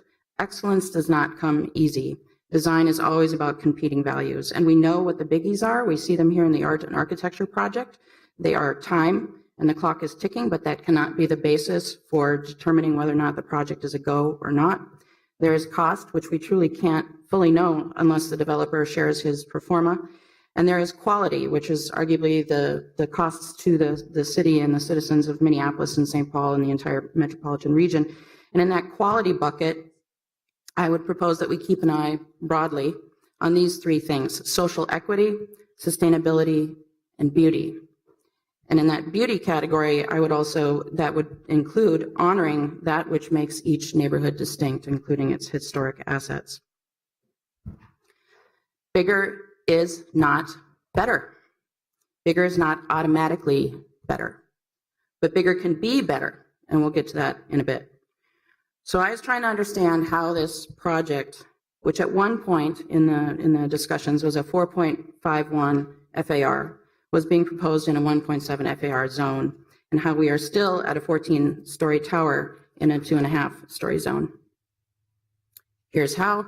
It's because this project is seeking variances on top of conditional use permits, on top of rezoning. So the whole project is sort of like a layer cake. Basically, the bigger that bottom layer is, the higher the whole cake gets to be. And here I want to thank Peter Crandall for his willingness to answer all of my questions with speed and grace. Together, we worked through some inconsistencies in the information that was provided to the city. So at least we're looking at the same numbers, even if we disagree on whether or not certain bonuses should or should not be granted. Regardless, technically, the project still needs an FAR, but the amount is minimal and not worth contesting. So in effect, as Eric would say, we have icing on the cake, but not that third layer. So then you have the conditional permits through the PUD. So let's talk about that. Why? So it's worth reading the purpose here for the planned unit development, first paragraph. Because of the larger size of sites, and this site is quite large, it's 1.85 acres. We only need 1 acre to do the PUD. The provisions of this chapter provide for flexibility in the use of land and the placement and size of buildings in order to best use the special features of the site and to obtain a higher quality of development that incorporates high level of amenities than might otherwise occur under the strict application of zoning regulations for the users of the site, the neighborhood, and the city as a whole, and which meets public objectives for protection and preservation of natural and historic features. So the large parcels that we're talking about take time to plan and to get better quality than we would otherwise get. Got it. That's how the PUD works. So in terms of the mechanism, the how, simply, you know this, the PUD is a barter system, right? So you trade points that are earned through amenities that benefit the neighborhood and the city, and points that are spent on alternatives or conditional use permits that primarily benefit the applicant. Double dipping is not allowed, and the applicant can still get commercial district as of right bonuses, and FAR is seriously at play here. So whether you earn an FAR bonus through the PUD or you earn it through an as of right bonus, the limit is always 20%, and you have to earn multiple bonuses if you want a bigger project, in other words, more market rate square footage.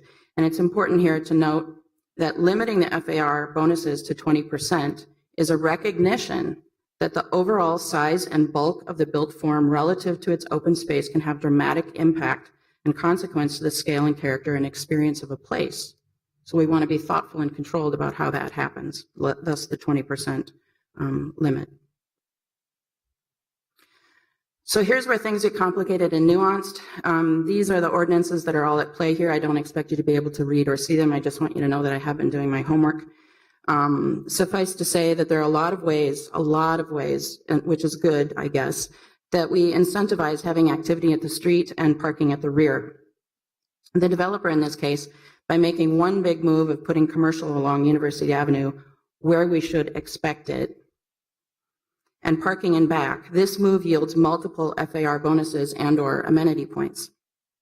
I take issue with these overlaps and with how the current ordinance does not include parking in its GSA calculation, the gross square area calculation, even though it all adds up to considerable real bulk. But in the interest of time, I'm just going to call attention to one clear instance of double dipping that should not be allowed, and that's this one. So in the pedestrian overlay zone, it states in 551.140 that on-site accessory parking facilities shall be located to the rear or interior side of the site within the principal building served or entirely below grade. That is required as being part of the pedestrian overlay district. I'm sorry, I'm hearing a beeping that's really distracting.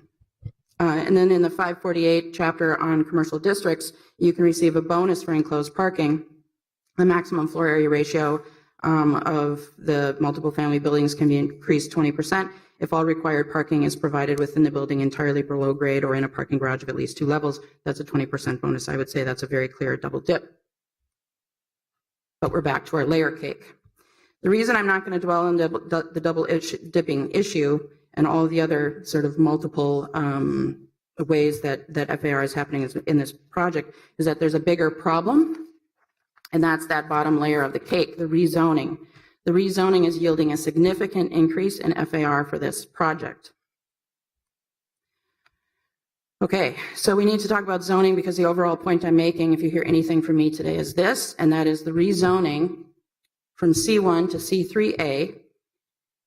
By doing that, the city is undermining the purpose, intent, and mechanisms of the PUD application. By giving away FAR, you are cheating the neighborhood and the city out of more quality in this project, and we shouldn't be demonized for wanting high quality in this site or any project in the city of Minneapolis. So let's compare those two zoning districts. That FAR increase through rezoning would take 15 amenity points if it was being used the mechanism of the PUD. And in terms of its primary uses, there's no difference between the C1, C2, and C3 zoning. The general retail sales, the office, restaurant, parking, multifamily dwelling unit as part of a mixed-use planned unit development, those are all possible within the C1 current zoning. The C1 and C3 also offer the same bonus potentials for the enclosed parking, although again, right now that's a double dip, the commercial at grade and affordable housing. There's also a need for no rezoning from the industrial transitioning to mixed use. This isn't a transitioning neighborhood necessarily, nor is there a need to have those 3 different parcels that the developer is using. They're not disparate and they need to be reconciled into a single zone. So you can see that the difference really comes in terms of that base FAR of whether or not it's going to be 1.7 or a 2.7 base. So why rezone? Again, it's a significant boost to the available FAR. The maximum FAR and the maximum height are at play, again, in a substantive way. The applicant is requesting the variance on top of this, the conditional use permits on top of the rezoning. And the rezoning not only gives additional FAR, but it gives the project a new base FAR on which any additional bonuses or alternatives are calculated. And because these parcels add up to 1.85 acres, the rezoning is giving the project an additional 80,451 square feet allowable just through that rezoning. And as a matter of reference, just so you have a sense of scale for what that means, the floor plates in the condominium tower in the most recent set of information that I have are about 10,500 square feet each gross. And so this rezoning in one fell swoop suddenly gave this project what amounts to 7.5 additional floors to the condo tower, as a sense of scale for that.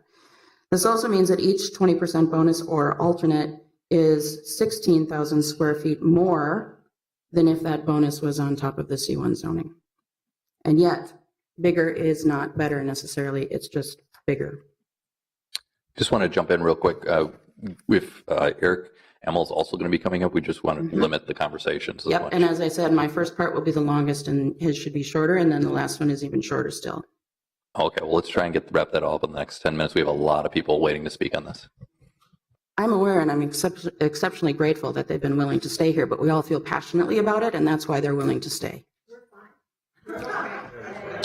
All right, in the respect of everyone else's time, we also will be limiting that.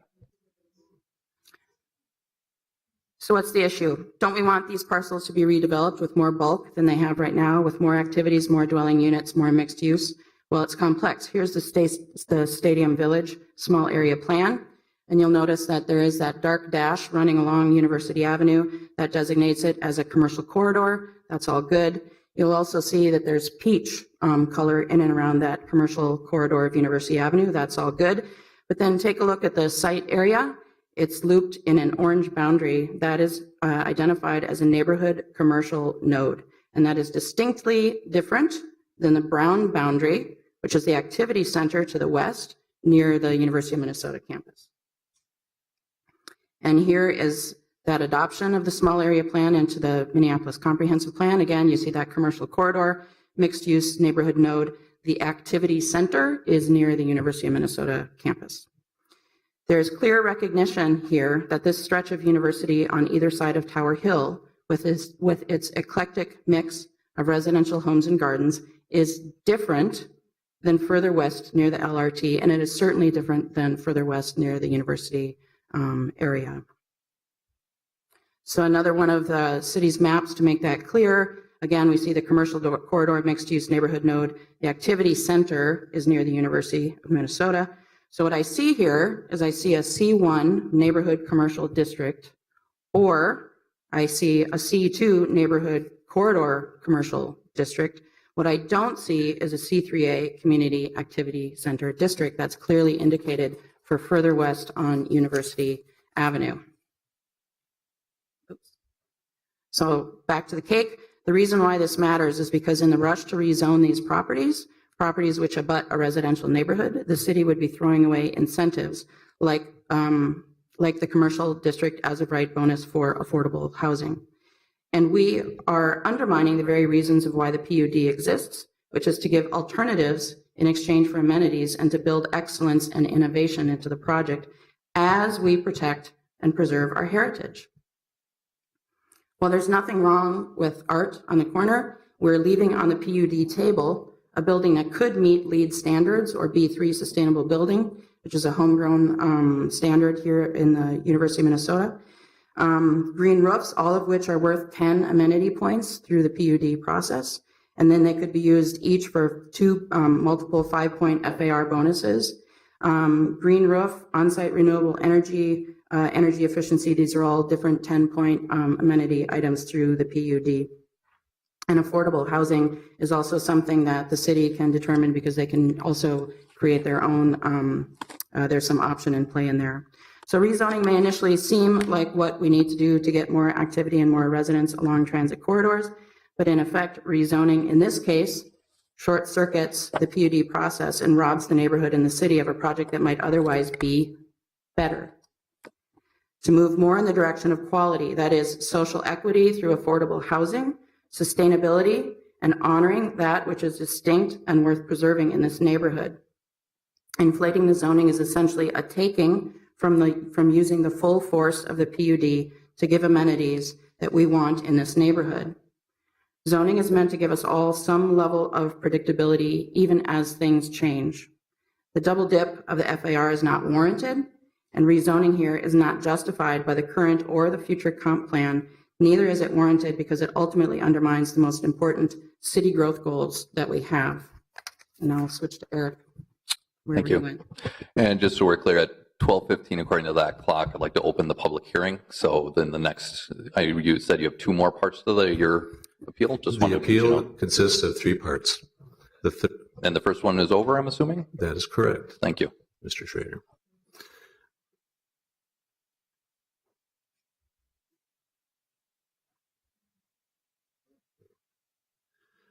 So I'm going to hit up a much more narrow band piece that I believe is decided improperly in the review of this planned development. Count 2 on the art and architecture plan application is item C, variance for decrease of rear yard setback from 31 feet to 10 feet. The basis of the variance request cannot be economic alone. Per the ordinance 525.5 required findings, a variance may be granted from the regulations of the zoning code only when the applicable board or commission makes each of the following findings based upon the evidence presented. So finding 1 is about practical difficulties exist in complying with the ordinance because the circumstance unique to the property. Unique circumstances were not created by persons presently having an interest in the property and not based on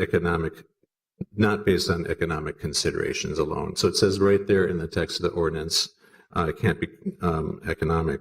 However, in the exchange at the Planning Commission, the developer clearly testified the following. We increased the footprint of the building as a direct response to what the community was telling us, that we just need for the building to get shorter.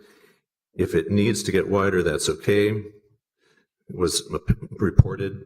We just want it to get shorter. So this was the best we could do. In preserving the amount of square footage that we need to make the project financeable. It is not about profit, it's about whether the project can go or not. This was absolutely as far as we could go, is the contention. Well, regarding that requirement or finding 1, the rationale that the project cannot be realized without the city granting the rear yard easement is economic and convenient only, as just said. On economics, you hear the applicant state point blank that the hardship is economic. That is not acceptable. Now, it's not my place, really, to design this project, but it doesn't take much of a design exercise to show that, that not every rock has been unturned on developing this site. So the pleaded hardship is somewhat specious because of that. Like in this alternate plan, this pink zone is showing the setback area in contestation. Okay, this study shows that you can achieve a 31-foot setback, which is required for the 14-story building, by just moving the pieces around. This one's fairly dramatically putting the condo piece on the corner over to the right and switching it with the apartment building stuff. But it can be fit into the site. This second plan keeps pieces where they were before, sculpts them somewhat, and stays back from that setback. These are only 2 studies in a couple hours, right? There's got to be dozens, all right? And so to say that they're locked into a position, if it doesn't add up.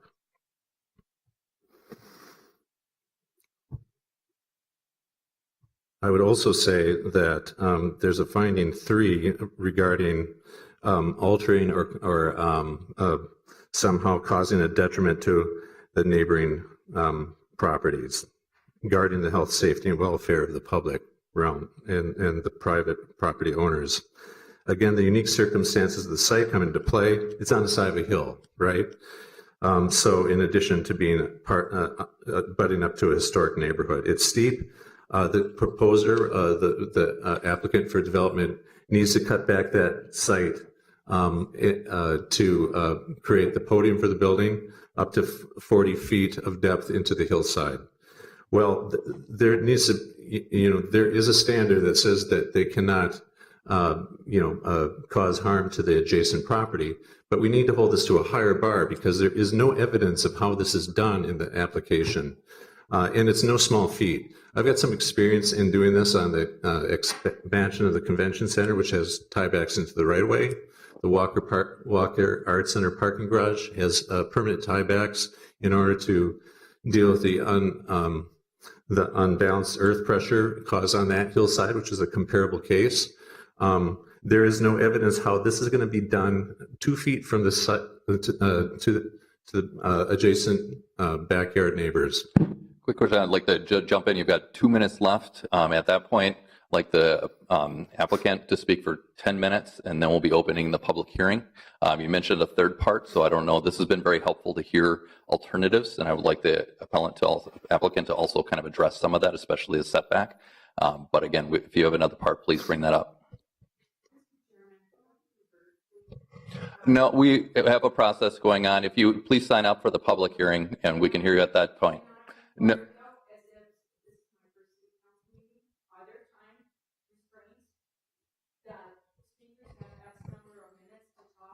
Yes. Yes.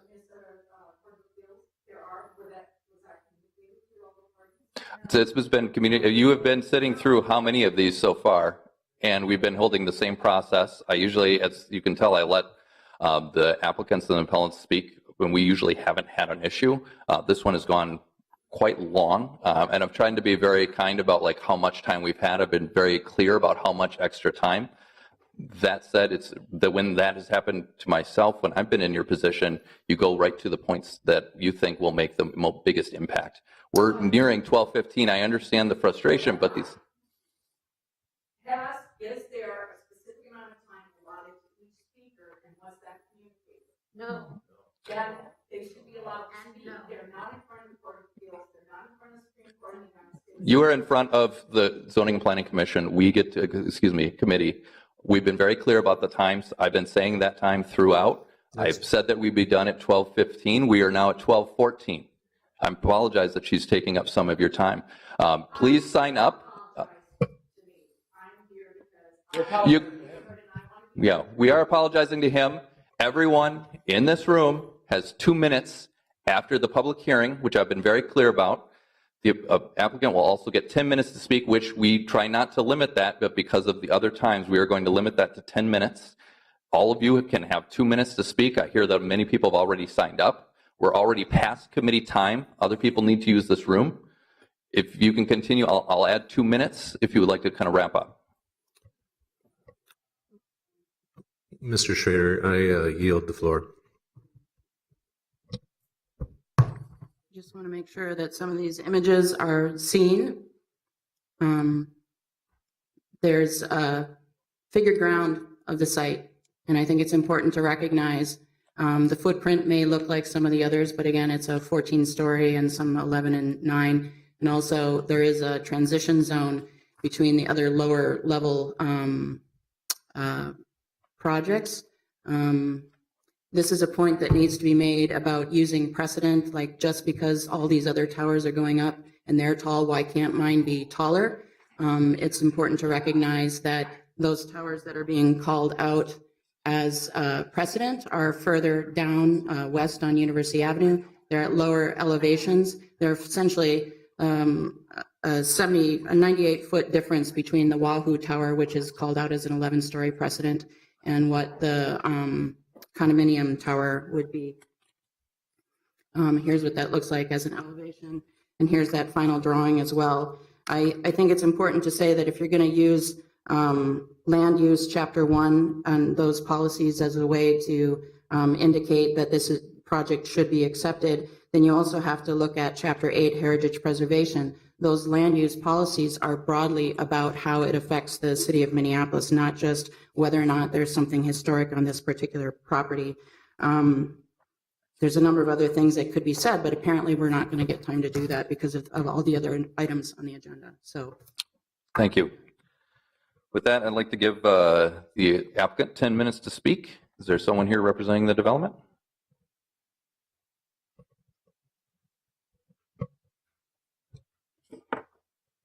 In the interim, President Bender. Thank you, Mr. Chair. I just wanted to comment briefly as the next speaker is getting set up that I think part of what the chair is trying to help support is that we are only able to allowed to vote on the specific things that are here in our printed agenda that are the specific land use applications. And so I think he's been encouraging speakers to focus on these particular issues. And we do have the full packet in front of us, including the appeal. So we have a lot of information. So again, I think the chair is just encouraging folks to focus on the arguments that are most salient to these specific land use applications that we will be voting on, and so that we have enough time to consider the applications and complete our business before the next committee meeting begins, which is actually unusual, but we're bumping up against that today. So, thank you. Chair Schroeder, members of the committee, thank you. My name is Mike Critch. I'm with BKV Group, and I'm representing the Vermilion Development, and I'm here with Mark Seven, who's our counsel as well. And I just want to let you know that we appreciate staff's efforts throughout this process, and we agree with their findings.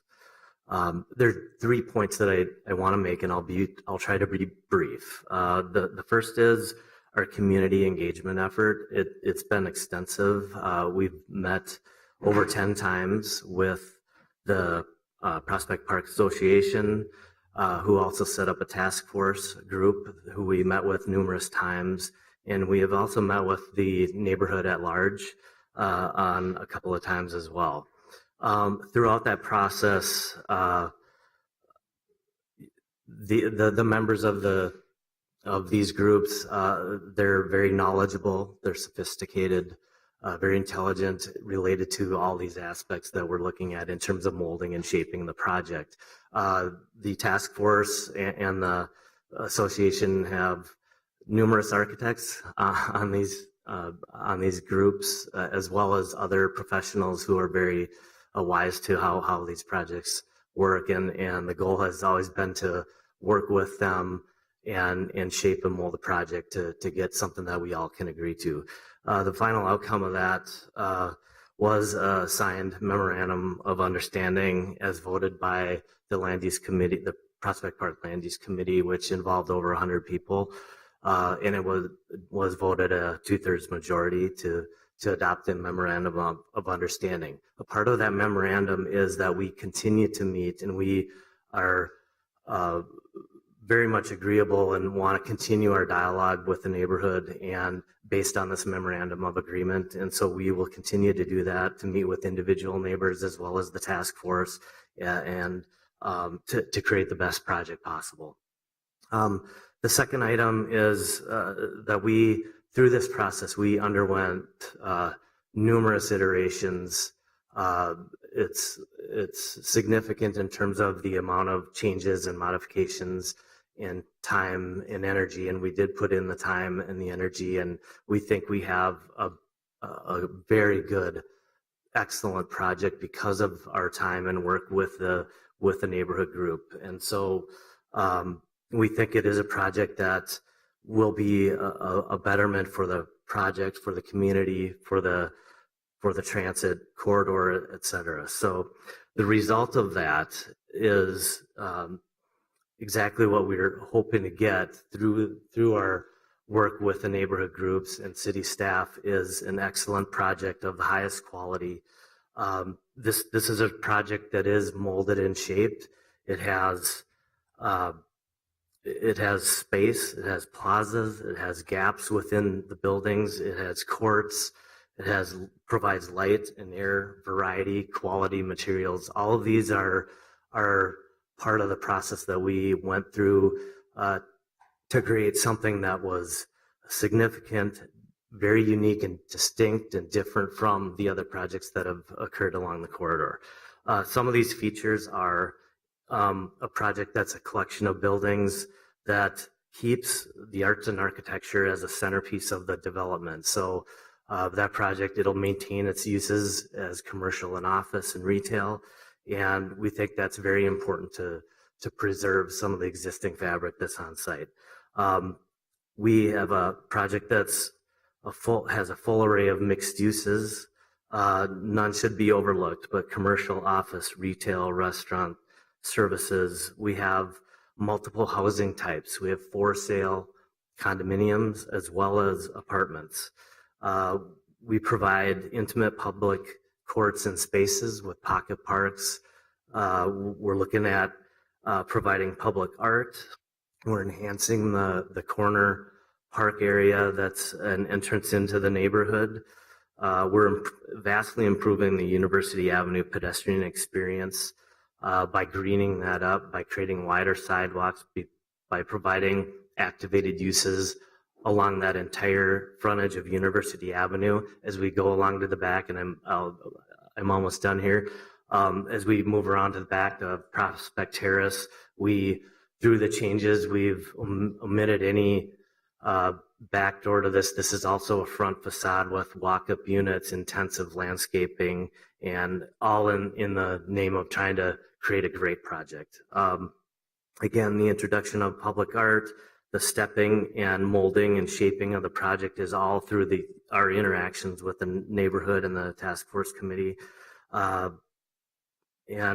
These are just a slew of the things that we're trying to do. This didn't happen overnight. This was a very long, intensive process. We're going to continue to work with them on details of screening and landscaping and all the things that will make this a project that I think we can all be proud of. With that, I'd like to just introduce Mark.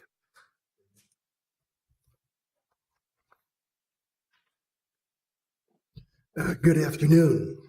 I'm Mark Savin. I'm a lawyer with Frederickson and Byron. My work address is 200 South 6th Street. I represent BKV. I represent Vermillion, who is the developer here. I'm working with BKV, Mike Critch. My remarks will be short. I speak to you as one who not only represents the developer here, but I lived in Prospect Park for 25 years. I know this neighborhood exceptionally well. Many of the people here, some in favor, some opposed, are people I know and have known for many years. It is remarkable in Prospect Park that you should get 2/3 support for anything. That's the nature of this neighborhood. It feels strongly, it has strong opinions, and it makes those opinions known. You'll hear some. But what's most important for you to know is that 2/3 of the people, following an intensive task force with architect participation, and any architect was welcome to participate, not all did, came up with a plan that resulted in a memorandum of understanding. I don't know if you've seen the memorandum of understanding. I have copies that I'll distribute to you, but you should, because it's a remarkable document and one which you may want to use as a standard and form in dealing with other developers on other large complex projects, because it addresses the neighbors and innumerable concerns that are likely in a project like this one. The developer in this project is committed to a high quality project. So let me talk very briefly about that variance question. There was extensive negotiation that went on with the neighborhood about the shape and massing and size of the building. And it's not difficult as an architectural matter to make a mass that's more compact. The question here is, can you put together a quality development? And quality here has a meaning.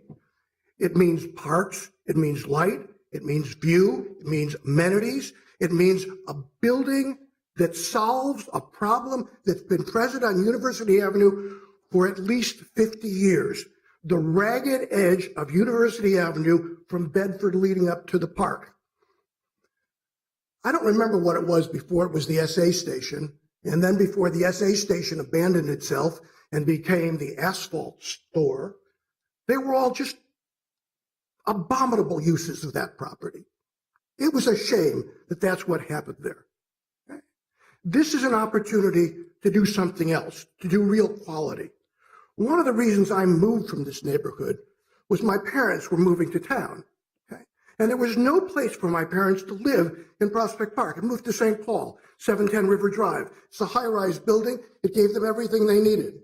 So one of the new things here is this project presents an opportunity for ownership for more people to enjoy Prospect Park. Prospect Park is a small enclave.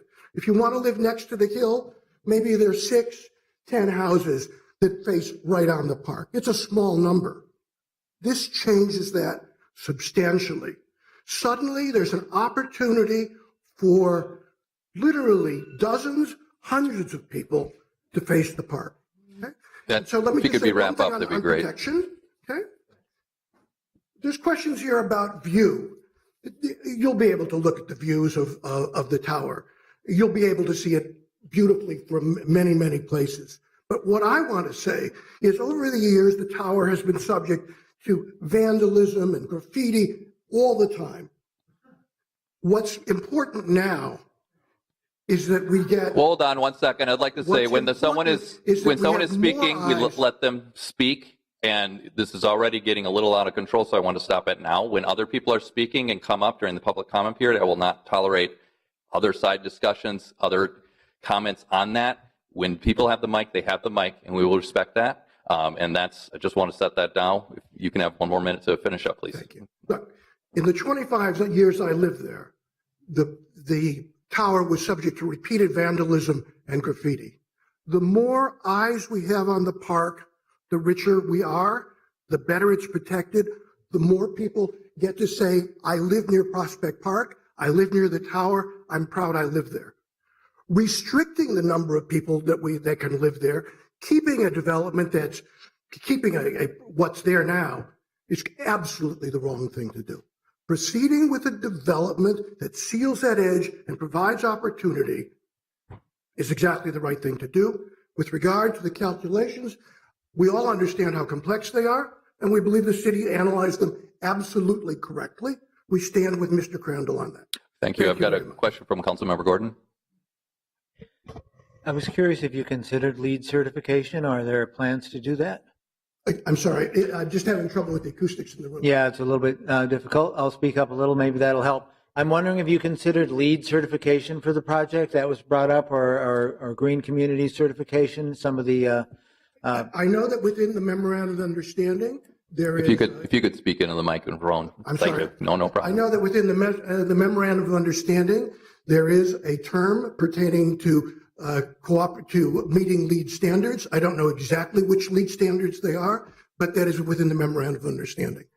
This developer is committed to a high quality project. Okay, thank you.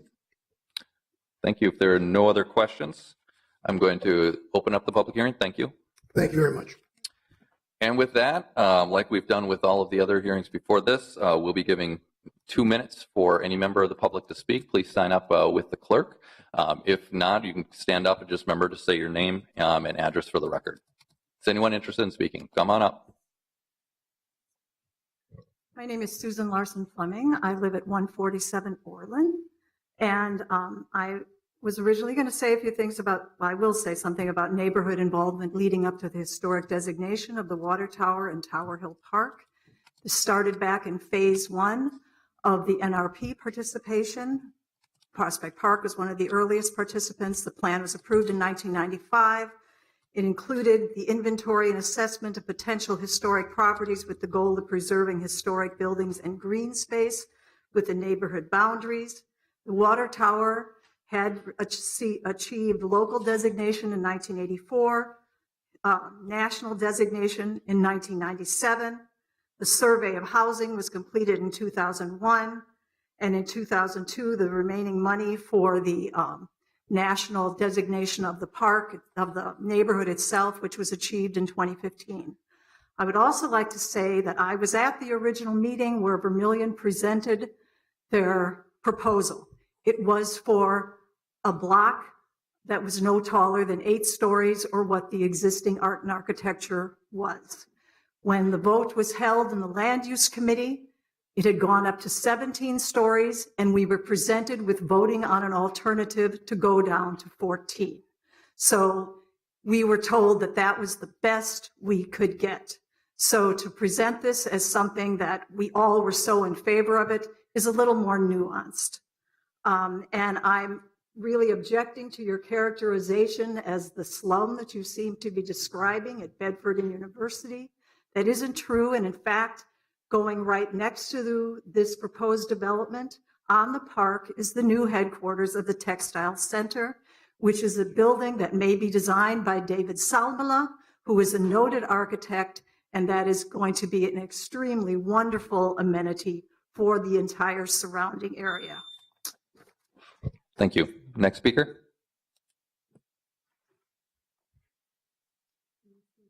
Yep. Just takes a second.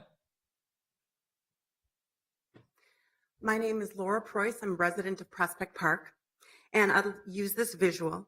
My main point is that neighborhood concern remains strong and we can do better.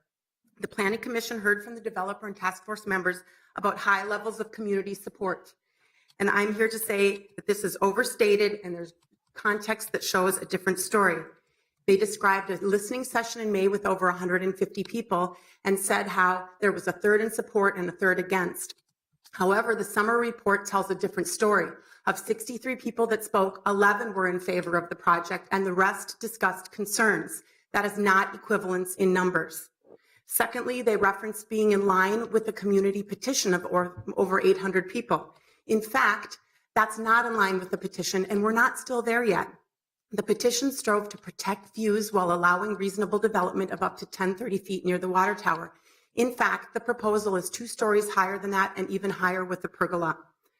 Thirdly, the MOU vote of 2/3 has been regularly cited as demonstrating widespread community support. In fact, that was a bad process. At that meeting of more than 100 people, there was little time for neighborhood concern and review.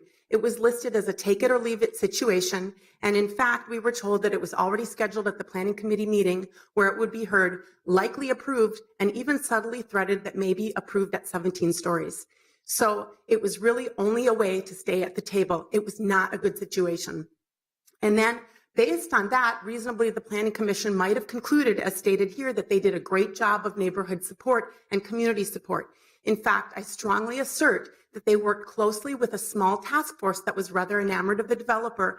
And in fact, in the broader community, it was not effectively working with the broader community. So in conclusion, we have legitimate concerns that remain.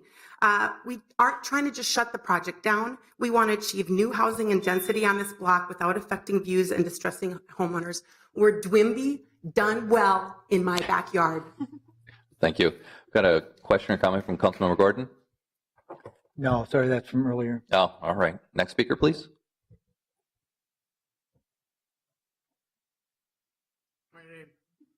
My name is Paul Kellogg, and I live at 25 Clarence Avenue Southeast. Wow, I can't seem to get this in the right spot. This is a survey of my property, and it was a survey that we made when we bought the property in 1995. We wanted to build a garage. The garage does not exist for reasons that you can see. However, I want to call your attention to this rather faintly shown fence here at the edge. This my red dot. You will can show. point right on the page. So it's here. Okay. That fence has then been there actually much longer than the 23 years we have lived there, because shortly after buying it, I had to replace the posts that had rotted out. Okay.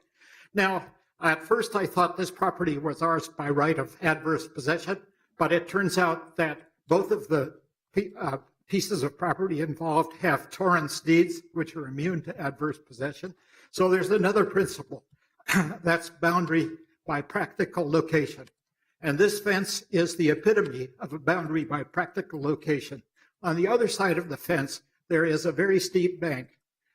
The building which is under discussion, Art and Architecture, is a 4-story building. The roof of that building is level with our yard, and that bank goes down 40 feet. Vermillion is planning actually to build 20 feet down from the street level. So, but that's not important. The point is here that the fact that I own this property has not been taken into account. Vermillion plans extend over my property. The setback of 3 feet then comes, and I presume that is 3 feet to the plat line and not to my property line. And so, in short, I own this land, and I have not given permission to build on it. Thank you. Thank you. Next speaker, please.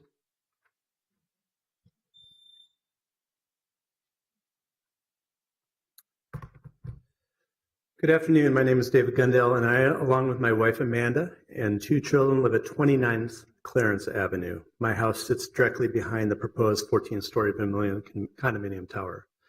When my wife and I purchased this house in Clarence 4.5 years ago, I made certain to inquire about the zoning on the property located behind on University. I received very clear information from the realtor, city, and the PPA that it was zoned 2.5 stories, a height that would put any development just below or level with the hillside in the back of the property. For members of the PPA Association who have invested in significant time in developing a neighborhood plan, even created a fantastic visual model, I received assurances that the PPA and city would advocate to preserve the sense of the Prospect Park neighborhood by advocating to limit the height on the south side of University Avenue. Needless to say, I was shocked to learn in April that what was being proposed was 17 stories, actually 18 stories, because the first 2 floors are 2 stories, 7 times higher than the zoning calls for. And that the tallest mass of the construction, the condo tower, was placed on the footprint at the very closest point to the residences. At the Land Commission approval meeting, I was again stunned that a significant variance was being requested, and then through a mixed decision by the Land Commission, granted to build even closer to the property line. So the building shortened but expanded. All of a sudden, I lost more light coming through as a result of that decision. Additionally, it was noted that the mechanicals would be placed behind the property in that location. Again, the boundaries were being pushed, and those most impacted were being impacted even more. While there appeared to be a compromise on this project in terms of the height, the reality is that we closest to the tower were actually being compromised in order to maintain what the developer considers the only way to make the project an economically viable project. The burden has been placed on us. I ask that you reverse the decision on the rear setback variance request because the burden for making the project economically viable should not be placed on me. Thank you. Thank you. Next speaker, please.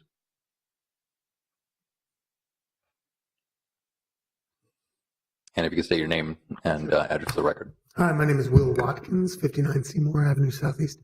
I speak on behalf of myself, my family, my kids, and the 30 some odd neighbors that couldn't make it here today to say that they're very disappointed by this process, the takeover of our own PPA, and the false representation and misinformation that's been shared with us in a very brief period of time and now being passed on to you quite passionately over here. I'd also like to make a few quick points. The comprehensive plan, chapter 1, land use, must also include policy 1.2, ensure appropriate transitions between uses with different size, scale, and intensity. Must also include, let's see, all of chapter 8, heritage preservation. Heritage preservation. Minneapolis will promote the sustainable practice of protecting and reusing our culturally significant built and natural environment, including buildings, districts, landscapes, and historic resources, while advancing growth through preservation policies. City Ordinance 599.120, Heritage Preservation Commission. Here we go. To take such other actions as are reasonable and necessary for the administration and enforcement of this chapter. 8.9.3, encourage property owners and developers to consider historic resources early in the development review process by promoting the preliminary review and early consultation with preservation staff. Hasn't been done. Moving on. The scale and character of surrounding uses. Staff report does not acknowledge or make a case to specifically support the building's proposed height relative to the scale and character of surrounding uses. The proposed height of 158 plus feet, 1,060 feet elevation is grossly out of scale with residential homes on properties abutting the development. The Thank you very much. Quite clear. Thank you all.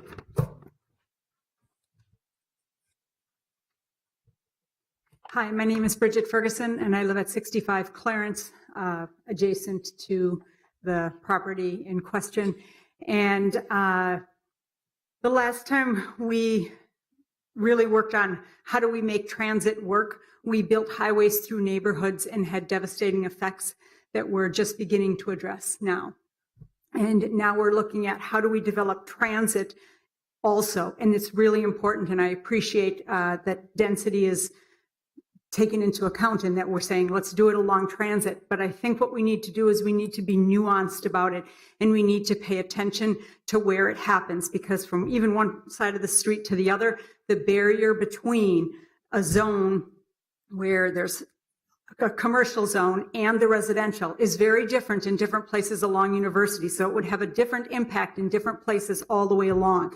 We have a historic district that is being developed right next to, now we're going to have these huge tall buildings right next to us. That's not at all the feeling of the historic neighborhood that I bought into 16 years ago and have been very involved with ever since.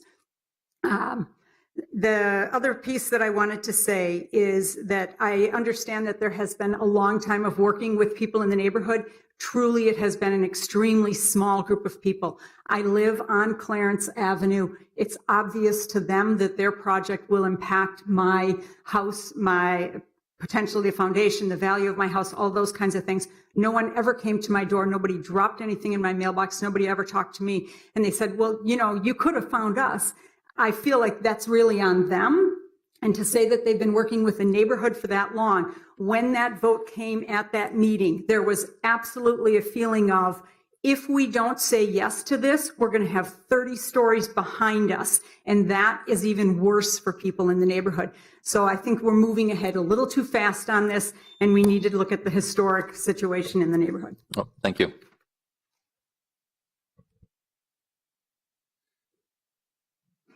Hello, my name is Lisa Holton. I live on 35 Clarence Avenue, and I am speaking on behalf of Helen Kivnick, who lives on 21 Seymour Avenue, who had to leave for her oncologist appointment.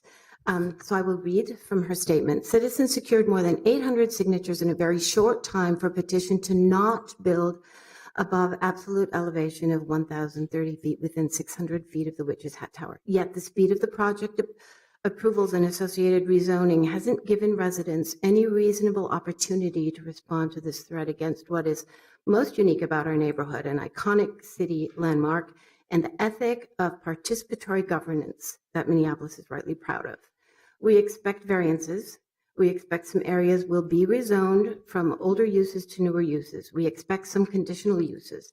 But to put them all, the same massive project doesn't allow for a rate of change that allows residents to weigh in any meaningful way. We want more from this project. We are not here to shut down this project. ARIA has been available in keeping with the Vermilion website statement that they want to take on tough, complex conditions and bring their best. While we may be testing their fortitude, we are asking for more for our neighborhood and for our city than what we have so far received. We don't want Minneapolis to be a city that grows by adding square footage of mixed use and high density that could be plopped down almost anywhere and that destroys high value that already exists and makes the city unique. We want more. Prospect Park already includes duplexes, fourplexes, rental units, and affordable housing. Vermilion says that they approach every project in these terms of these principles. I quote, "Get creative, we question, we pressure test, we refine. This ensures we design the best solutions no matter how complex the challenges. Then we think of ways to make them even better." That is the kind of effort and cooperation that we want for our city and our neighborhood, and we haven't gotten it. And I would like to go on record as a 35 Clarence Avenue address that, like Bridget, no one has connected with us. Nothing at our doorstep, no email. I'm part of the Prospect Park. I'm on the list, but no one has connected with us. Not 35 Clarence. Thank you.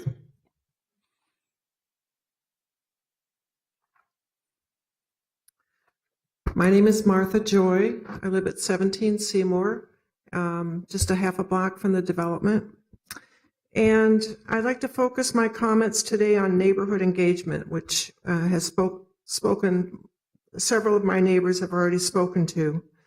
The first time we actually heard about this project in detail was May 3rd, and it was at the neighborhood input meeting. And it took only 7 weeks from then until it went before the city, this project, with very little opportunity for us to have full neighborhood engagement, not just small groups. One of my main concerns as this project moved along was the fact that the developers, Vermilion, were allowed a 10-foot setback from the historic homes along Clarence Avenue and a 2 to 3 foot setback underground for the underground parking. My question is, how will the construction and the completion of the project affect these homes along Clarence Avenue? How will the disruption of construction affect livability? The memoranda of understanding that the task force worked out with the developer states that safety and screening accommodations need to be included, and there's no space for this. How will the values of these homes be affected? On Prospect Terrace, the street behind the development, How will parking be affected during and after the construction? To date, these questions have not been addressed by the developer. Vermillion has had a very, as you've heard, has had a very limited engagement with the homeowners most affected, and absolutely nothing has been committed to in writing. And I don't think this project should be signed off on before our neighbors are protected in writing. Thank you.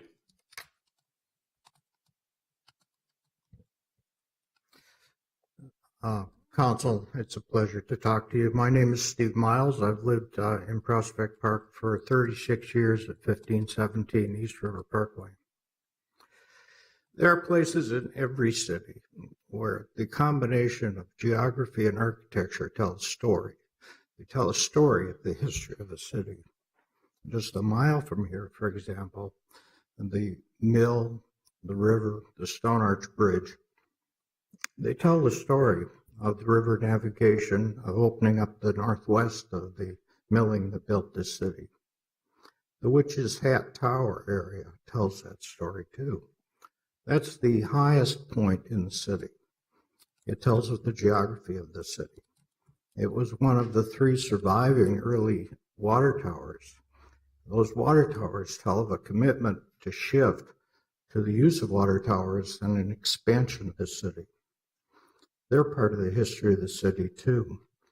A great city has urban planning not simply to make money, but it also has urban planning to tell its story. Now, ultimately, what we're talking about here is just another undistinguished mixed-use building in a neighborhood that is filling with undistinguished mixed-use building. It's fine to build those. The city needs those. But the question is that the city also needs projects that don't, the project such as this one does not lay a legitimate claim to the iconic geographical architecture of what that whispers to the entire city. This project, the Witch's Hat Tower, is a landmark for drivers all through the area. It tells about the river, it tells about the university, it tells that Minneapolis is not flat. All of these speak to us. We did this before with Kmart. It was a disaster. We should not do it again. Thank you. Thank you.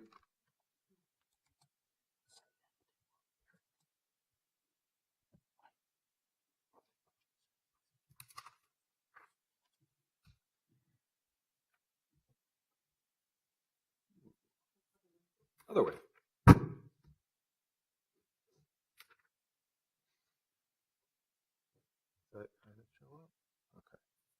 Got it. My name is John White. I've lived in Prospect Park and owned a home for 16 years. My wife has lived there 45 of her 59 years, and my mother-in-law has lived there 65 out of her 98 years. And we all live in the vicinity of the tower. This picture I took from northeast Minneapolis. This is 2 miles away. That's what you see from 2 miles away. This is from the river and Franklin Avenue. This is what you see. This is what the developers told us we would not see. But that is the sore thumb that they're proposing right there. And they're saying the architect from BKV and the developer told me, to my person, with witnesses, that we would not see much above the tree line from the river. That's what they told me in June. It's just that we're not against development. We're for appropriate development. And there's been a whole bunch of arguments here and a whole bunch of options here.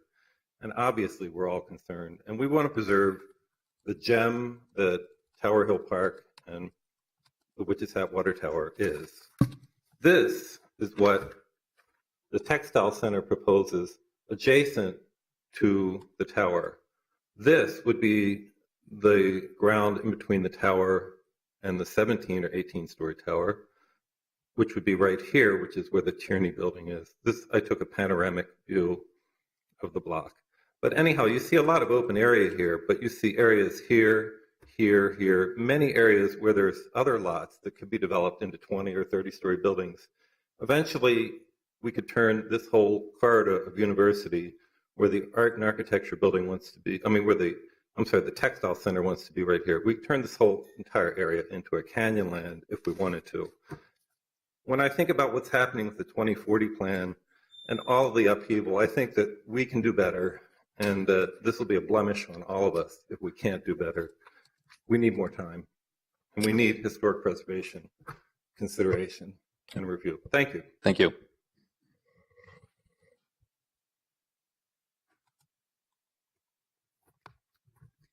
Council members, my name is John Carey. I live at 169 Malcolm Avenue Southeast, Minneapolis.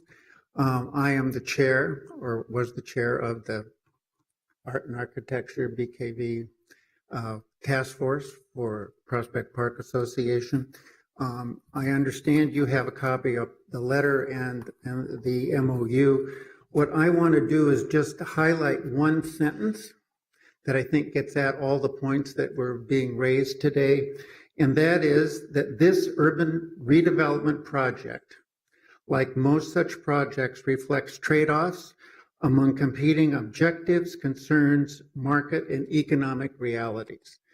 And what we have before us, I think, is a project that the majority of our neighborhood supports, and that it is a successful balancing of the issues and concerns the neighborhood has, that lives up to the vision that we've set and does protect the historic nature of the park and allows for a much better development along University Avenue. Thank you. Thank you. Next speaker. I'm John Cushing. I live at 17 Seymour Avenue. I've lived in the park since 1988, and I'm a member of the Prospect Park Association board. I had some prepared remarks, but I've been listening to others, and I think I need to respond to a couple of points that have been made. One is the MOU. I think there's been difference of opinion on whether this was unanimously endorsed by the neighborhood or not.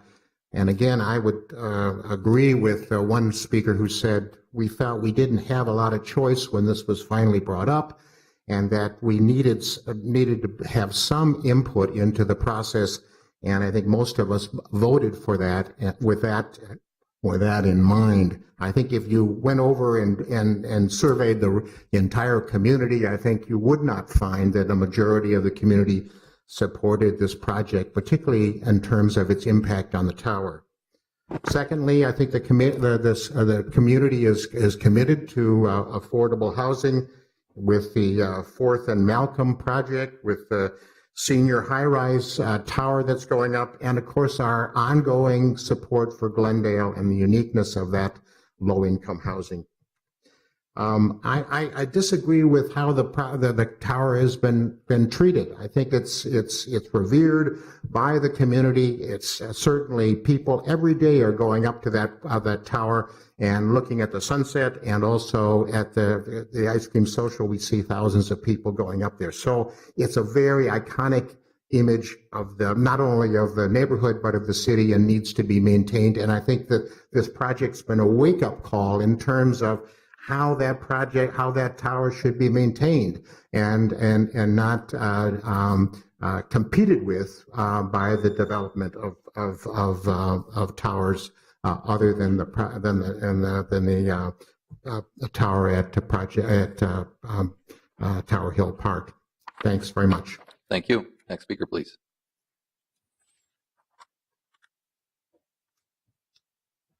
Mr. Chair and members of the committee, my name is Gary Gardner. I live at 21 Seymour Avenue Southeast, Minneapolis. That's the house that's probably the closest to the tower. We have lived at that address since we moved to Minnesota 28 years ago this month. Minneapolis needs high-density housing that is affordable by all of its residents. I'm not opposed to development, including on this site, and Prospect Park is a neighborhood that has numerous duplexes and fourplexes, and as John has just mentioned, has supported diversity in the neighborhood. I want to refer to the Minnesota Environmental Rights Act, which says that the legislature finds and declares that each person is entitled by right to the protection, preservation, and enhancement of air, water, land, and other natural resources located within the state, and that each person has the responsibility to contribute to the protection, preservation, and enhancement thereof. The Act goes on to say, scenic and aesthetic resources shall also be considered natural resources when owned by any governmental unit or agency. My issue is about aesthetics. The Witch's Hat Tower is not only an historical symbol and gateway to Minneapolis from the east, but it is a monument of beauty and, along with Tower Hill Park, free for all to enjoy. The construction of a condo tower almost as tall as the Witch's Hat Tower, less than a block away, would seriously detract from that scenic resource. I would like to conclude with a line from the poem Bread and Roses, written in 1911 by James Oppenheim. This poem and the later song has been associated with the 1912 Lawrence, Massachusetts textile strike, which united dozens of immigrant communities of the IWW and was, to a large extent, led by women.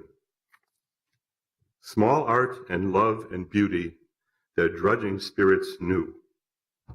Yes, it is bread we fight for, but we fight for roses too. Thank you. Any other speakers?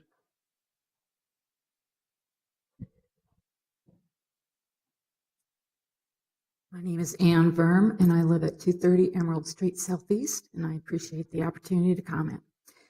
As we speak, the Weyerhaeuser lumber yard located in St. Paul, across the street from us, is being torn down, and the development is going in. And now the Vermilion development is going to eventually probably go in 3 blocks up and 1 block over from my house.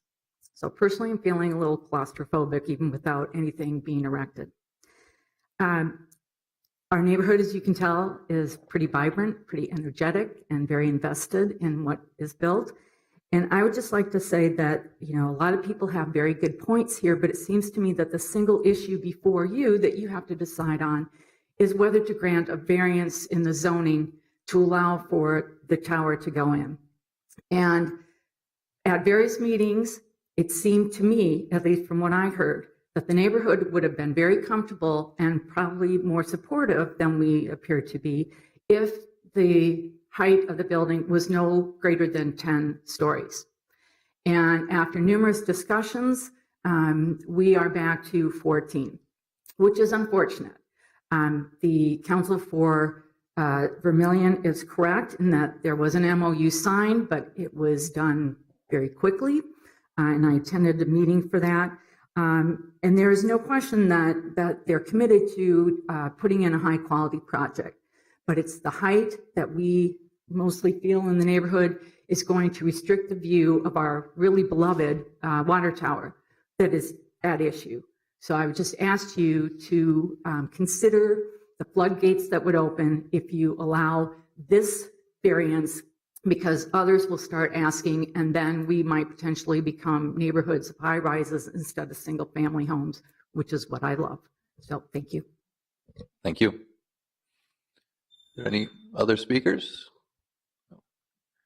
Oh, no, we've got one over here, and you've already spoken, so I'm sorry, that's been the unit. Say one No, we have a speaker right behind you. No, you've already had a very long time to speak. Hi, my name is Serafina Schio. I'm the treasurer of the Prospect Park Association. And I just wanted to reiterate that I have seen most of my neighbors at many of the events that we held to communicate about this project and talk about this project.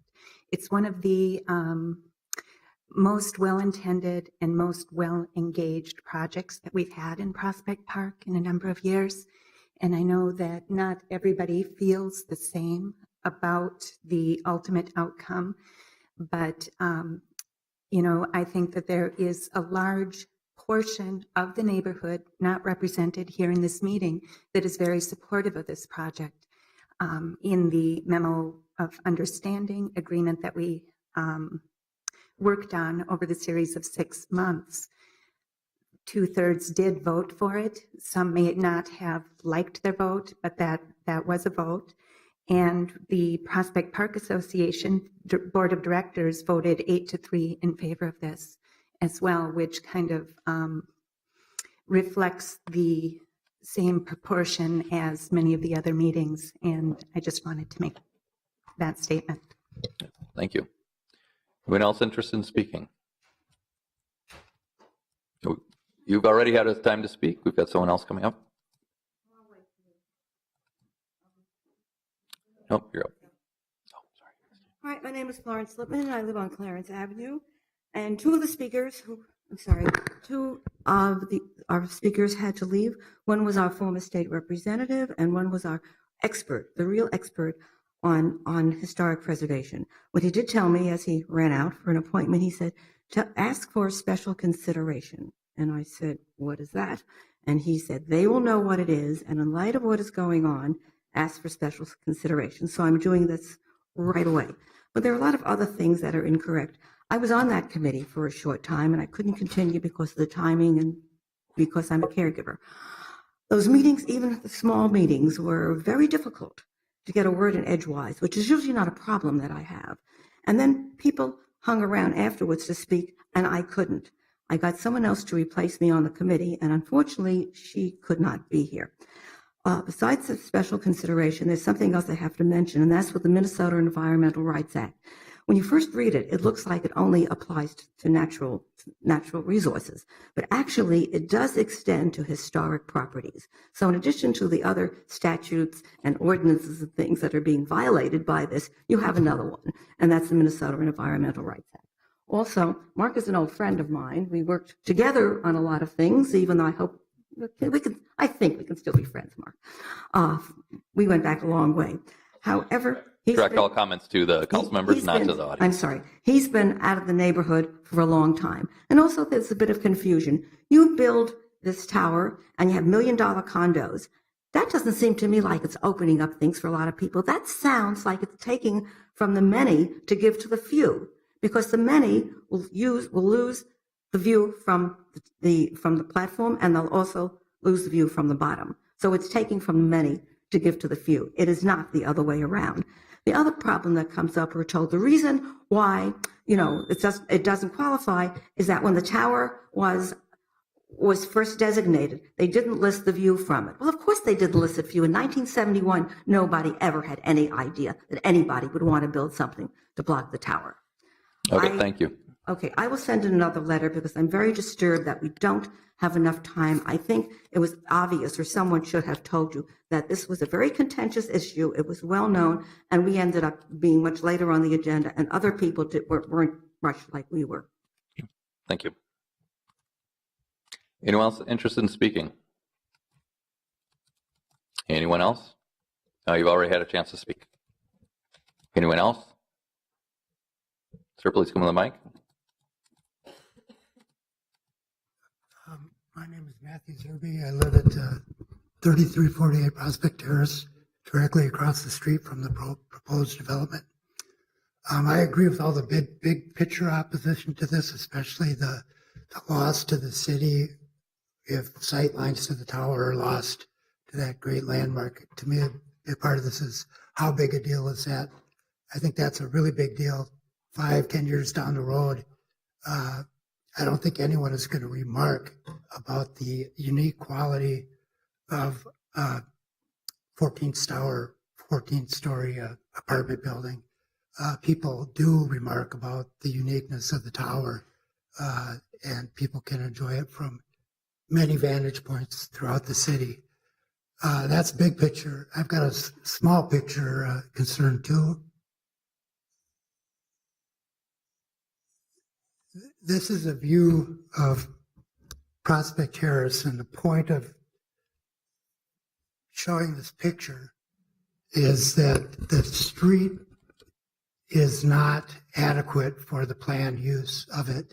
There was a traffic study about this project, and there was a conclusion in there that no changes need to be made to the street to accommodate this project.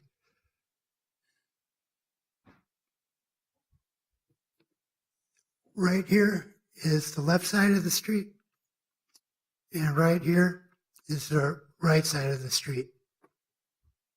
There are 3 homes on the street. None of them have any form of off-street parking.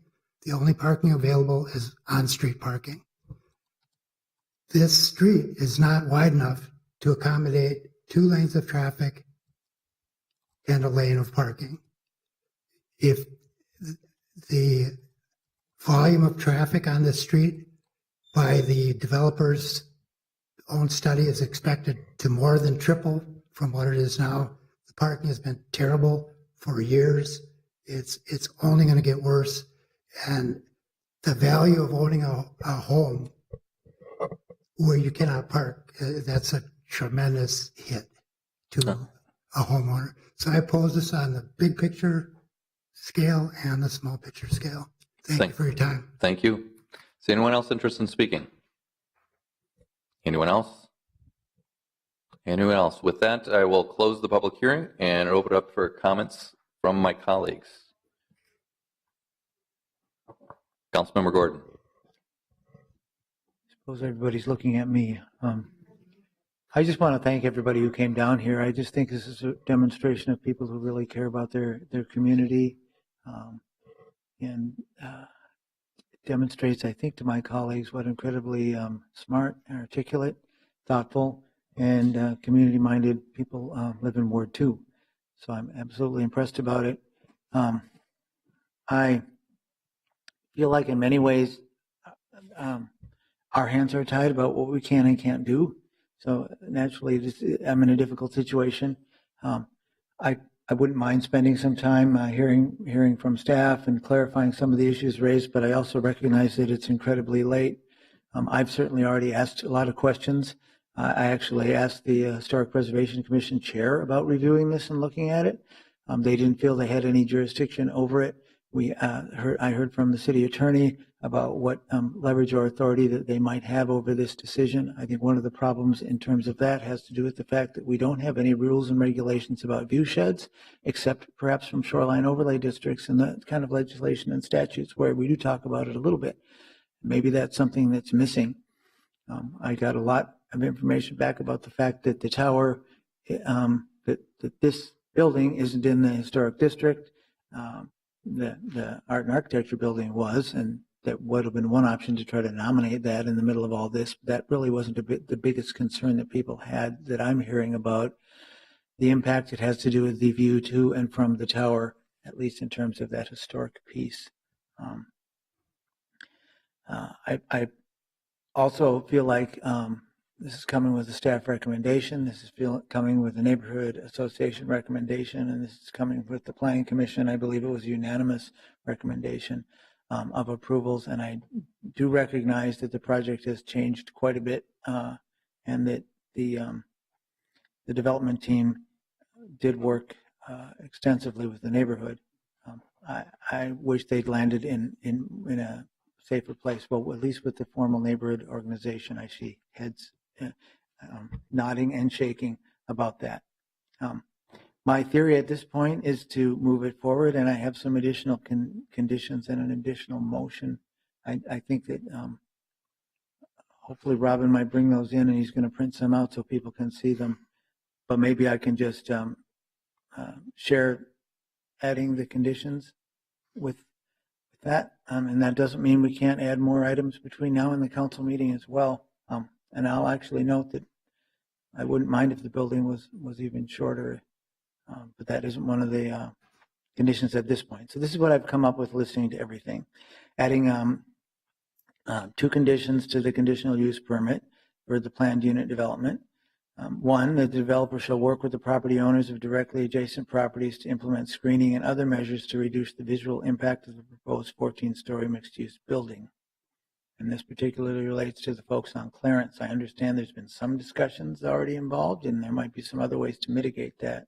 I'll just note, the findings in the report do talk a lot about a little bit more, at least, than financial considerations. And I looked carefully at that and thought about it. I think there's the property itself, but then there's also all the requirements to put in the parking. So it's some of the, I think, unique situation is a result of the city's rules having to do with where the parking has to go behind the building and has to be enclosed and those kinds of things. So the findings are there. The second condition related to the PUD, I want the developer to strive to achieve LED standards or similar contemporary sustainable guidelines for the construction process, the building materials, and the operation. Then I want to add a condition to the site plan approval, and this is that the developer shall confer with a historical consultant to identify and mitigate to the extent practical any potential impact on nearby historical properties, including the Witch's Hat Water Tower. At least we can start to get an opinion about that and develop it.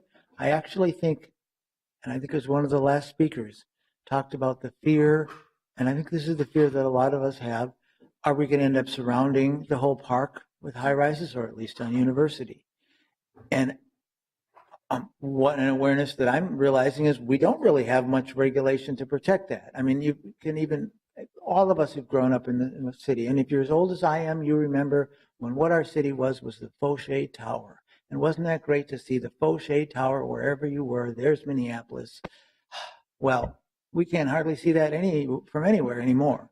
So I think if we want to think about, and it's tricky because of course people should get to build stuff around the Fauché Tower, and it was downtown. And I mean, I'm not saying I'm opposed to all those buildings, but I do get how people get an emotional attachment and a significance to what they see of their city. And I'll note from where I am, it's changed many times. And when I look across at the Witch's Hat Tower, I see the Link, I see other buildings, I see Moose Towers. And so it changes from a lot of views. And I do think it's going to be tricky to get there. But maybe having some consultant confer with this will be helpful. And that leads me to the other motion that I want to do, which is a staff direction outside of these approvals.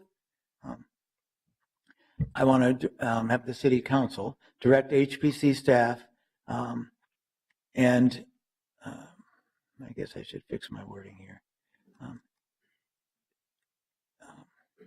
Okay, I'll say direct HPC staff to have the Historic Preservation Commission review the plan 6619 and how it and future development in the area may impact the viewshed from and to the Prospect Park Witch's Hat Tower, and if such viewsheds are worthy of historic protection, and if so, how that might be accomplished.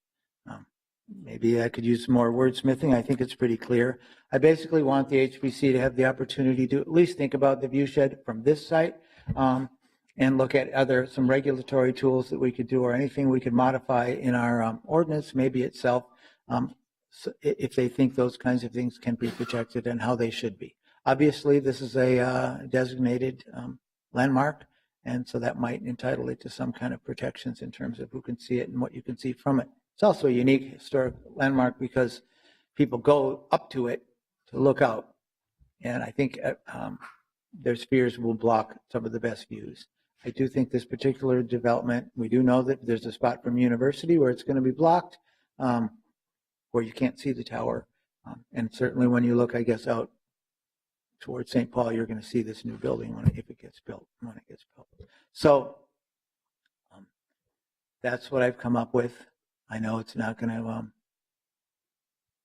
maybe it won't please anybody, but it's an effort. At least I think it's an opportunity here when this comes to the committee for us to do some actions that might help mitigate and push things in certain directions. And I welcome my colleagues to weigh in and to talk about those ideas. Thanks for letting me speak. Thank you, Councilmember Gordon. Council President Bender. Thank you, Mr. Chair. First, I just want to note that we have another committee meeting starting at 1:30, which is our Public Safety and Emergency Management Committee. So folks will be beginning to come in expecting that meeting to begin with a full agenda there as well, especially dealing with some of the interactions that police have had recently in the parks. That said, I want to just say really briefly that I support the motions brought by Councilmember Gordon. I particularly appreciate whenever we're working together with the HPC to be more proactive in how we're approaching historic development and be more planful in sort of district plans or this approach rather than the kind of like this committee, they end up doing a lot of project by project review, and I always appreciate it when we are able to work together to be more planful and kind of take a more of a district approach. So I think that's a great idea. And these conditions do seem to respond to some of the highlights that we've heard. I know there's a lot of trade-offs about a shorter, bulkier building versus a taller building, and we have that dynamic all across the city. So I'll respect the motion that's before us in that case. So, thanks, Mr. Chair. Councilmember Ellison. I'm also going to support the motion, but I did want to just highlight the fact that one of the tricky dynamics in committees in situations like this is that you get the folks who show up in person, but then to the point of the woman who came up earlier, there is a number of folks in the community who can't be here, and they have weighed their opinion, and it gets hard to measure here. And it sounds like it gets confusing, but it sounds like from some of the things we saw, the engagement was a little bit more full, and folks in the community who did seem to agree with this. And so that's what makes it hard when you get so many people showing up in person versus who's not in the room and all of that. So I just wanted to name that as a dynamic when it comes to listening to community voice. But yeah, I'll support the motion. Thank you, Councilmember, and thanks for pointing that out. For clarity, if that's all right with my colleagues, I'd like to vote on the motion first, and then we'll add the conditions from Councilmember Gordon to voting on the appeals. That would work. All right, I'm going to make vote on Councilmember Gordon's request that the CPED, Historic Preservation Staff, work. If we want to vote on that, all those in favor say aye. Aye. All those opposed? That motion carries. Next, if I heard you correctly, Councilmember Gordon, you were making a motion to deny the appeal for number 3, but add on conditions. Okay. There are 2 appeals. I wanted to check with the city attorney on how the best way to do this would be. Thanks, Mr. Chair. I apologize for interrupting. I was going to suggest exactly what you just mentioned, that the staff direction is separate from the substantive action on the project itself, which is before you. The staff direction has more of a global, separate look at the issues. The project before you, the motion does appear to be to deny the appeal, approve the applications while adopting staff findings with the additional conditions that have been proposed. So if I hear you correctly, we should take votes on the appeals first, and then staff direction. You can take votes on both appeals. I think that's fine. I don't think there's any difference in terms of the outcome. Okay, that works for my colleagues. Can we vote on the appeals first, and then we can talk about the staff direction to make sure your motions are included in that. Chair Schrader. Sure. We just passed the staff direction, didn't we? That's my understanding, is that the committee just approved the staff direction separately. So that's correct. I guess I'm also talking about the several conditions that are posted to, or am I just? So you can now take one vote on the appeals that include the additional conditions. Oh, fantastic. Thanks. All right, Councilmember Gordon's motion is before us on the first appeal. Motion is to deny the appeal. So, just to interrupt, I'm not going to be able to vote on the motions unless the conditions are attached. So I would like to move to deny both appeals and add these 3 conditions and vote on it in one fell swoop. Because if we don't deny the appeal and I don't even get my 3 conditions, that works. I'm not happy. That works for the chair. Okay. All those in favor say aye. Aye. All those opposed? The ayes have it, and the motion carries. And with that, we have one final item, which is number 10, is the application submitted by Artie Perez to rezone the properties located at the Art and Architecture Building from a C1 neighborhood commercial district to a C3A community activity district. This application was all contingent on the actions that we took. I would actually just move that forward if that works for the committee. All right, all those in favor say aye. All those opposed? With that, I approve the application. And I do not see any further business in front of us, and we are adjourned.